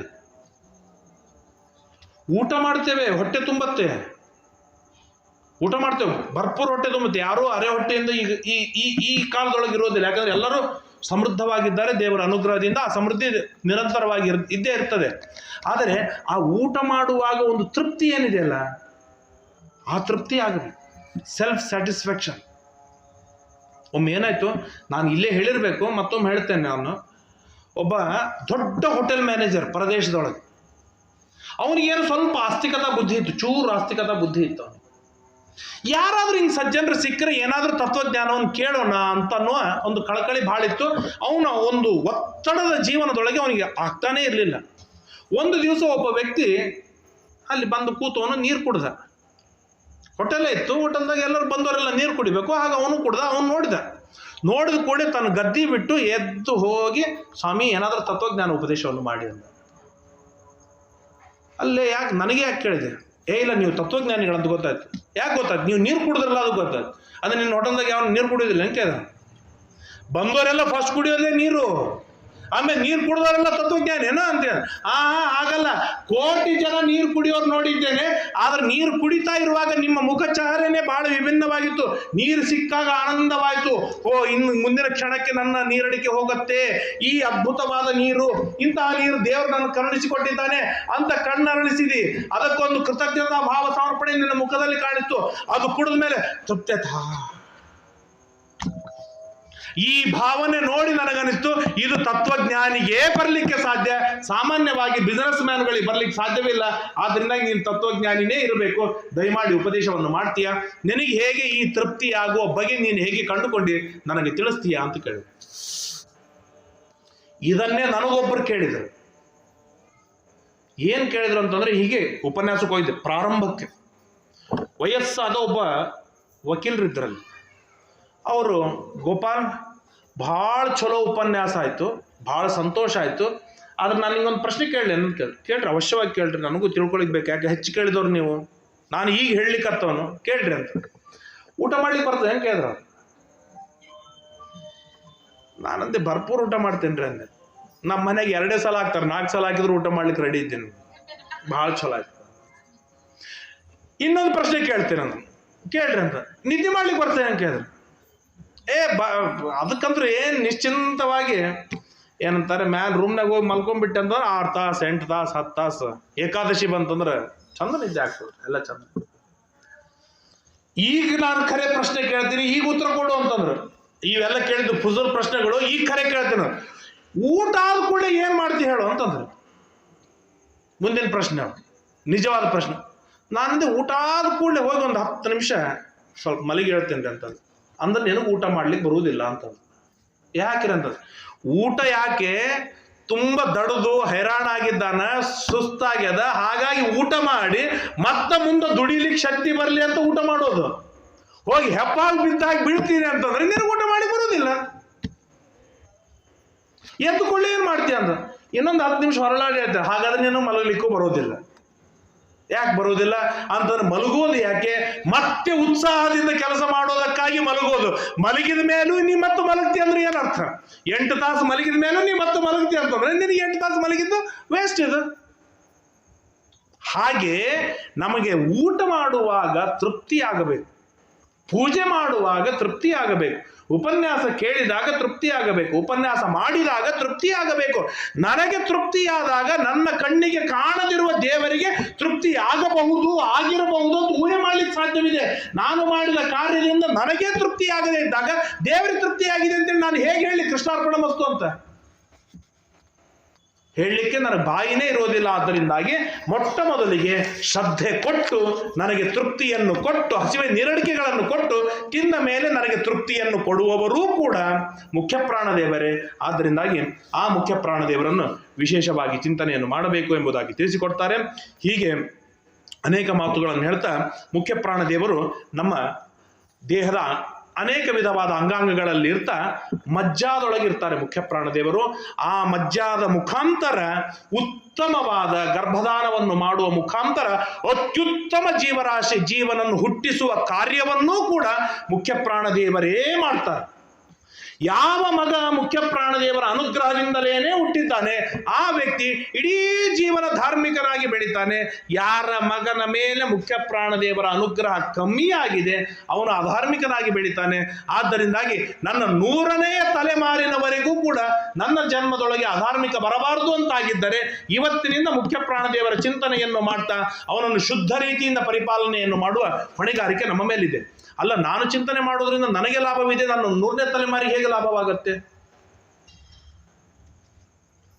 ಇವತ್ತು ಉಪನ್ಯಾಸವಾದ ಕೂಡಲೇ ನೀವು ಯಾರಾದರೂ ಬಂದು, ಆಚಾರ ಉಪನ್ಯಾಸ ಚಲೋ ಆಯ್ತು, ಅಥವಾ ನಾನು ನಿಮ್ಮ ಮನೆ ಭಾರಿ ಕಟ್ಟಿರಿ ಅಂತ ಹೇಳಿದ್ರೆ ನಮ್ಮ ಫಸ್ಟ್ ಉತ್ತರವೇನಿರುತ್ತೆ? ನಮ್ದೇನಿಲ್ಲ, ನಮ್ಮ ಹಿರಿಯರ ಪುಣ್ಯ. ಅಂದ್ರೆ ಹಿರಿಯರ ಪುಣ್ಯ ತಿಂದು ಉಂಡು ತೇಗಲಿಕ್ಕೆ ನಾನು ಓಕೆ, ನನ್ನ ಮೊಮ್ಮಗ ನನ್ನ ಪುಣ್ಯ ತಿನ್ಬೇಕು ಬೇಡ, ನನ್ನ ಮರಿಮಗ ನನ್ನ ಪುಣ್ಯ ತಿನ್ಬೇಕು ಬೇಡ, ಅವನ ಆಗಿನ ಕಾಲದ ಜನರ ಮುಂದೆ ನಮ್ಮ ಹಿರಿಯರ ಪುಣ್ಯ ಅಂತ ಹೇಳಬೇಕು ಬೇಡ. ಅಂದ್ರೆ ಅವನು ಆಗಿನ ಕಾಲದೊಳಗೆ ನಮ್ಮ ಪುಣ್ಯ ಅಂತ ಹೇಳಬೇಕು, ನಮ್ಮ ಪುಣ್ಯ ತಿನ್ನಬೇಕು, ನಮ್ಮ ಪುಣ್ಯ ಉಣಬೇಕು ಅಂತಂದ್ರೆ ಇವತ್ತು ನಾವು ಬ್ಯಾಲೆನ್ಸ್ ಮಾಡಿಡೋದು ಅನಿವಾರ್ಯ. ಇವತ್ತು ನಾವೇನಾದ್ರೂ ಬ್ಯಾಲೆನ್ಸ್ ಮಾಡಿಟ್ಟಿಲ್ಲ ಅಂತಂದ್ರೆ ನಮ್ಮ ಹಿರಿಯರ ಪುಣ್ಯ ನಾನು ಖಾಲಿ ಮಾಡೀನಿ, ನಮ್ಮ ಮುಂದಿನವರು ಹಾಳಾಗಿ ಹೋಗಿಬಿಡ್ತಾರೆ. ಆದ್ದರಿಂದಾಗಿ ನಾವು ಪುಣ್ಯವನ್ನು ಮಾಡಿಡಬೇಕು ಅಂತಂದ್ರೆ ಮುಖ್ಯ ಪ್ರಾಣದೇವರೇನೆ ನಮ್ಮಲ್ಲಿ ನಿಂತು ನಿರಂತರವಾಗಿ ಪುಣ್ಯವನ್ನು ಮಾಡಿಸಿ, ಸಾಧನೆಯನ್ನು ಮಾಡಿಸಿ, ಅನುಗ್ರಹವನ್ನು ಮಾಡಿ ಅತ್ಯುತ್ತಮವಾಗಿರ್ತಕ್ಕಂತಹ ಸಂತಾನಾದಿಗಳನ್ನು ನಮಗೆ ಕೊಟ್ಟು ಅನುಗ್ರಹವನ್ನು ಮಾಡಬೇಕು ಎಂಬುದಾಗಿ ತಿಳಿಸ್ತಾರೆ. ಹೀಗೆ ಮುಖ್ಯ ಪ್ರಾಣದೇವರ ಅನುಗ್ರಹದಿಂದ ಇವತ್ತಿನ ನಾವೆಲ್ಲರೂ ಬಹಳ ಪುಣ್ಯವಂತರು. ನಮ್ಮ ಅಪ್ಪ ಅಮ್ಮಂದರು ಪರಿಶುದ್ಧರಾಗಿದ್ದಾರೆ. ಶುದ್ಧವಾದ ಜನ್ಮದೊಳಗೆ ನಾವು ಹುಟ್ಟಿ ಬಂದಿದ್ದೇವೆ.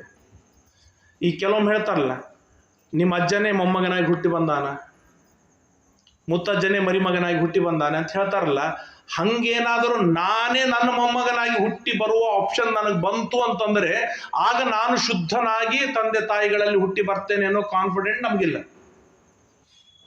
ಯಾಕೆಂತಂದರೆ ಎಲ್ಲ ಕಡೆಗೂ ಕೂಡ ಕಲಬೆರಕೆ ಆಗ್ತಾ ಹೋಗ್ತಾ ಇದೆ. ಆದ್ದರಿಂದಾಗಿ ಇವತ್ತು ಶುದ್ಧವಾದ ಮಾರ್ಗವಿದೆ, ಶುದ್ಧವಾದ ಸಂಪ್ರದಾಯವಿದೆ, ಶುದ್ಧವಾದ ವಿದ್ಯಾಪೀಠವಿದೆ, ಪರಿಶುದ್ಧರಾಗಿರ್ತಕ್ಕಂಥ ಆಚಾರ್ಯರು ನಮಗೆ ಒಲಿದು ಬಂದಿದ್ದಾರೆ, ನಮಗೆ ಸಿಕ್ಕು ಬಂದಿದ್ದಾರೆ. ಬೇಡೋ ಮಹಾರಾಯ ಅಂತ ಹೇಳಿದರೂ ಕೂಡ ಈ ತರಹದ ಉಪನ್ಯಾಸಗಳನ್ನು ಇಡಿಸುವ ಮುಖಾಂತರ ಶುದ್ಧವಾದ ತತ್ವಜ್ಞಾನವನ್ನು ಕೊಡುವುದಕ್ಕಾಗಿ ಅವರು ಸಿದ್ಧರಾಗಿದ್ದಾರೆ. ಆದ್ದರಿಂದಾಗಿ ತತ್ವಜ್ಞಾನವನ್ನು, ಶುದ್ಧವಾದ ತತ್ವಜ್ಞಾನವನ್ನು ಪಡೆದುಕೊಂಡು ಆ ಶುದ್ಧವಾದ ಧರ್ಮ ಮಾರ್ಗದಲ್ಲಿ ಇದ್ದು ಶುದ್ಧವಾಗಿರ್ತಕ್ಕಂಥ ವಿಷ್ಣುವಿನ ಪೂಜೆಯನ್ನು ಮಾಡಿ ಆ ವಿಷ್ಣುವಿನಿಗೆ ನಮ್ಮ ಜೀವನವನ್ನು ನಾವು ಸಮರ್ಪಣೆಯನ್ನು ಮಾಡಿದಾಗ ಮುಂದಿನ ಜನ್ಮಾಂತರಗಳೂ ಕೂಡ ಪರಿಶುದ್ಧವಾದ ಜನ್ಮಗಳು ಬಂದೇ ಬರುತ್ತೆ ಎನ್ನುವ ಅತ್ಯಂತ ಭರವಸೆ ಮುಖ್ಯ ಪ್ರಾಣದೇವರು ನಮಗೆ ಕೊಟ್ಟೇ ಕೊಡ್ತಾರೆ. ನಮ್ಮ ಜವಾಬ್ದಾರಿ ಮುಖ್ಯ ಪ್ರಾಣದೇವರ ಚಿಂತನೆಯನ್ನು ಮಾಡಬೇಕು, ಮುಖ್ಯ ಪ್ರಾಣದೇವರ ಅನುಸಂಧಾನವನ್ನು ಮಾಡಬೇಕು. ಯಾರು ಮುಖ್ಯ ಪ್ರಾಣದೇವರನ್ನು ಗಟ್ಟಿಯಾಗಿ ನಂಬಿದ್ದಾರೆ, ಬಾರವೋ ಭಯಗಳು ಬಂದರೋ ನಿಲ್ಲವು, ಹಾರಿ ಹೋಗುವವು ದಶ ದಿಕ್ಕುಗಳಿಗೆ. ಯಾರಿಗೆ ಅಂತಂದ್ರೆ ಎಲ್ಲೂ ಭಯಗಳು ಹರಿಯ ಭಕ್ತರಿಗೆ, ಹರಿ ಕಪಿ ಮುಖ್ಯಪ್ರಾಣ, ಆ ಮುಖ್ಯಪ್ರಾಣದೇವರ ಭಕ್ತರಿಗೂ ಕೂಡ ಯಾವ ಭಯಗಳು ಇರೋದಿಲ್ಲ. ಆದ್ದರಿಂದಾಗಿ ಆ ಮುಖ್ಯಪ್ರಾಣದೇವರ ಅನುಗ್ರಹದಿಂದ ನಿರ್ಭೀತವಾದ ಸಾಧನೆ ನಮ್ಮಿಂದ ಆಗಲಿ ಎಂಬುದಾಗಿ ಪ್ರಾರ್ಥನೆಯನ್ನು ಮಾಡ್ತೇನೆ. ಕೊನೆಗೆ ಬಹಳ ಸಮಯವಾಯಿತು, ಆದ್ದರಿಂದಾಗಿ ಭಯವಿದ್ದಲ್ಲಿ ಸನ್ಮಾರ್ಗದಲ್ಲಿ ಇರ್ಲಿಕ್ಕೆ ಸಾಧ್ಯವಿದೆ, ಭಯವಿದ್ದಲ್ಲಿ ಸನ್ಮಾರ್ಗದಲ್ಲಿ ಇರ್ಲಿಕ್ಕೆ ಸಾಧ್ಯವಿದೆ. ಇದರ ವಿವರಣೆ ಹೆಚ್ಚು ಕೊಡೋದಿಲ್ಲ. ಮುಖ್ಯ ಪ್ರಾಣದೇವರು ನಮ್ಮಲ್ಲಿ ಭಯ ಹುಟ್ಟಿಸಲಿ, ಆ ಭಯ ಹುಟ್ಟಿಸುವ ಮುಖಾಂತರ ಸನ್ಮಾರ್ಗದಲ್ಲಿ ಇಡಲಿ ಎಂಬುದಾಗಿ ಪ್ರಾರ್ಥನೆಯನ್ನು ಮಾಡ್ತಾ ನಾನು ಈ 4 ಮಾತುಗಳನ್ನು ಮುಕ್ತಾಯ ಮಾಡ್ತೇನೆ. ಶ್ರೀಕೃಷ್ಣಾರ್ಪಣಮಸ್ತು. ಯಸ್ ಸರ್ವಗುಣ ಸಂಪೂರ್ಣ ಸರ್ವದೋಷ ವಿವರ್ಜಿತ ಪ್ರಿಯತಾಂ ಪ್ರೀತ ಏಬಾಲಂ ವಿಷ್ಣುರ್ಮೇ ಪರಮಸ್ಸರತ ಅನೇನ ಭಾವಿ ಯತ್ ಪುಣ್ಯಂ ತದಾಪ್ನೋತು ಗುರುನ್ನಮ. ಶ್ರೀಕೃಷ್ಣಾರ್ಪಣಮಸ್ತು. ಈ ತರಹದ ಉತ್ತಮವಾದ ವೇದಿಕೆಯನ್ನು 10 ವರ್ಷಗಳಿಂದ ನಿರ್ಮಾಣವನ್ನು ಮಾಡಿ, ಶ್ರಮ ಹಾಕಿ, ತಪಸ್ಸು ಹಾಕಿ ಈ ಒಂದು ದಿವ್ಯವಾದ ವಿದ್ಯಾಪೀಠವನ್ನು, ವಿದ್ಯಾಲಯವನ್ನು ನಿರ್ಮಾಣವನ್ನು ಮಾಡಿ ನಮ್ಮೆಲ್ಲರಿಗೂ ಒಂದು ಪಾಠ ಪ್ರವಚನದಲ್ಲಿ ಆಸಕ್ತಿ ಬೆಳೆಸಿ ಈ ದೀಕ್ಷಾಬದ್ಧರನ್ನಾಗಿ ಮಾಡಿರ್ತಕ್ಕಂತಹ ಪೂಜ್ಯ ಮೊಕಾಶಿ ಆಚಾರ್ಯರಿಗೂ, ಈಗ ನಿರಂತರವಾಗಿ ವಿದ್ಯಾರ್ಥಿಗಳಿಗೆ ಅನ್ನದಾನಾದಿಗಳನ್ನು ಮಾಡ್ತಾ ಪಂಡಿತರನ್ನು ಸಾಕಿ ಪೋಷಣೆಯನ್ನು ಮಾಡ್ತುವ ಮುಖಾಂತರ ಸಮಾಜಕ್ಕೂ ಹಾಗೂ ನಮ್ಮೆಲ್ಲರಿಗೂ ಕೂಡ ಒಂದು ವಿಶಿಷ್ಟವಾದ ಸನ್ಮಾರ್ಗದಲ್ಲಿ ಇರುವಂತೆ ಪ್ರಯತ್ನವನ್ನು ನಡೆಸ್ತಾ ಇರುವಂತಹ ನಮ್ಮ ಹಿರಿಯರಾದ ಪಂಡಿತ್ ಸಂಜೀವಾಚಾರ್ಯರಿಗೂ ಕೂಡ ಅನಂತ ನಮಸ್ಕಾರಗಳನ್ನು ಸಲ್ಲಿಸ್ತಾ ಈ ತರಹದ ಸೌಭಾಗ್ಯ ನಿರಂತರವಾಗಿ ಒದಗಿಸಲಿ.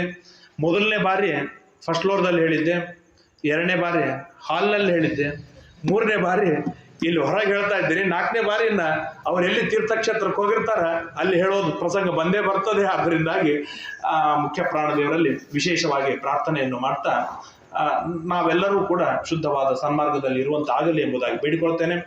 ನಾನಿಲ್ಲಿ ಮೇಲೆ ಕೂತಿದ್ದೇನೆ ಅಂತಂದ್ರೆ ಎಲ್ಲರಿಗಿಂತಲೂ ಸಣ್ಣವ ನಾನು. ಈ ಹುಡುಗರು 4 ಜನ ಬಿಟ್ಟರೆ ಎಲ್ಲರೂ ನನಗಿಂತ ದೊಡ್ಡವರೇ ಇದ್ದೀರಿ. ಏನಾದರೂ ತಪ್ಪು ಮಾತನಾಡಿದರೆ, ಏನಾದರೂ ಪೀಡೆಯಾಗಿದ್ದರೆ ದಯಮಾಡಿ ನಿಮ್ಮ ಮಗನ ಮಾತು ಅಂಥೇಳಿ ಅದನ್ನು ಕ್ಷಮಿಸಿಬಿಡಿ, ಮನ್ನಿಸಿಬಿಡಿ. ವಾಯುದೇವರಲ್ಲಿ ಕೈ ಮುಗಿಯುವ, ಒಂದು ಕ್ಷಣ ಕೈ ಮುಗಿಯುವ ಸೌಭಾಗ್ಯ ಬಂದಿತ್ತು ಅಂತಾಗಿದ್ದರೆ ಈ ಪ್ರವಚನ ಇದು ಅತ್ಯಂತ ಸಾರ್ಥಕ ಎಂಬುದಾಗಿ ಭಾವಿಸ್ತಾ ನನ್ನ 4 ಮಾತುಗಳಿಗೆ ಪೂರ್ಣ ವಿರಾಮವನ್ನು ಹೇಳ್ತೇನೆ. ಶ್ರೀಕೃಷ್ಣ. ವೆಂಕಟೇಶೋ ವಾಸುದೇವ ಪ್ರದ್ಯುಮ್ನೋ ಮಿತವಿಕ್ರಮಃ ಸಂಕರ್ಷಣೋ ನಿರುದ್ಧಶ್ಚ ಶೇಷಾದ್ರಿಪತಿರೇವ ಚ ಜನಾರ್ದನ ಪದ್ಮನಾಭೋ ವೆಂಕಟಾಚಲವಾಸನಃ ಸೃಷ್ಟಿಕರ್ತಾ ಜಗನ್ನಾಥೋ ಮಾಧವೋ ಭಕ್ತವತ್ಸಲಃ ಗೋವಿಂದೋ ಗೋಪತಿ ಕೃಷ್ಣ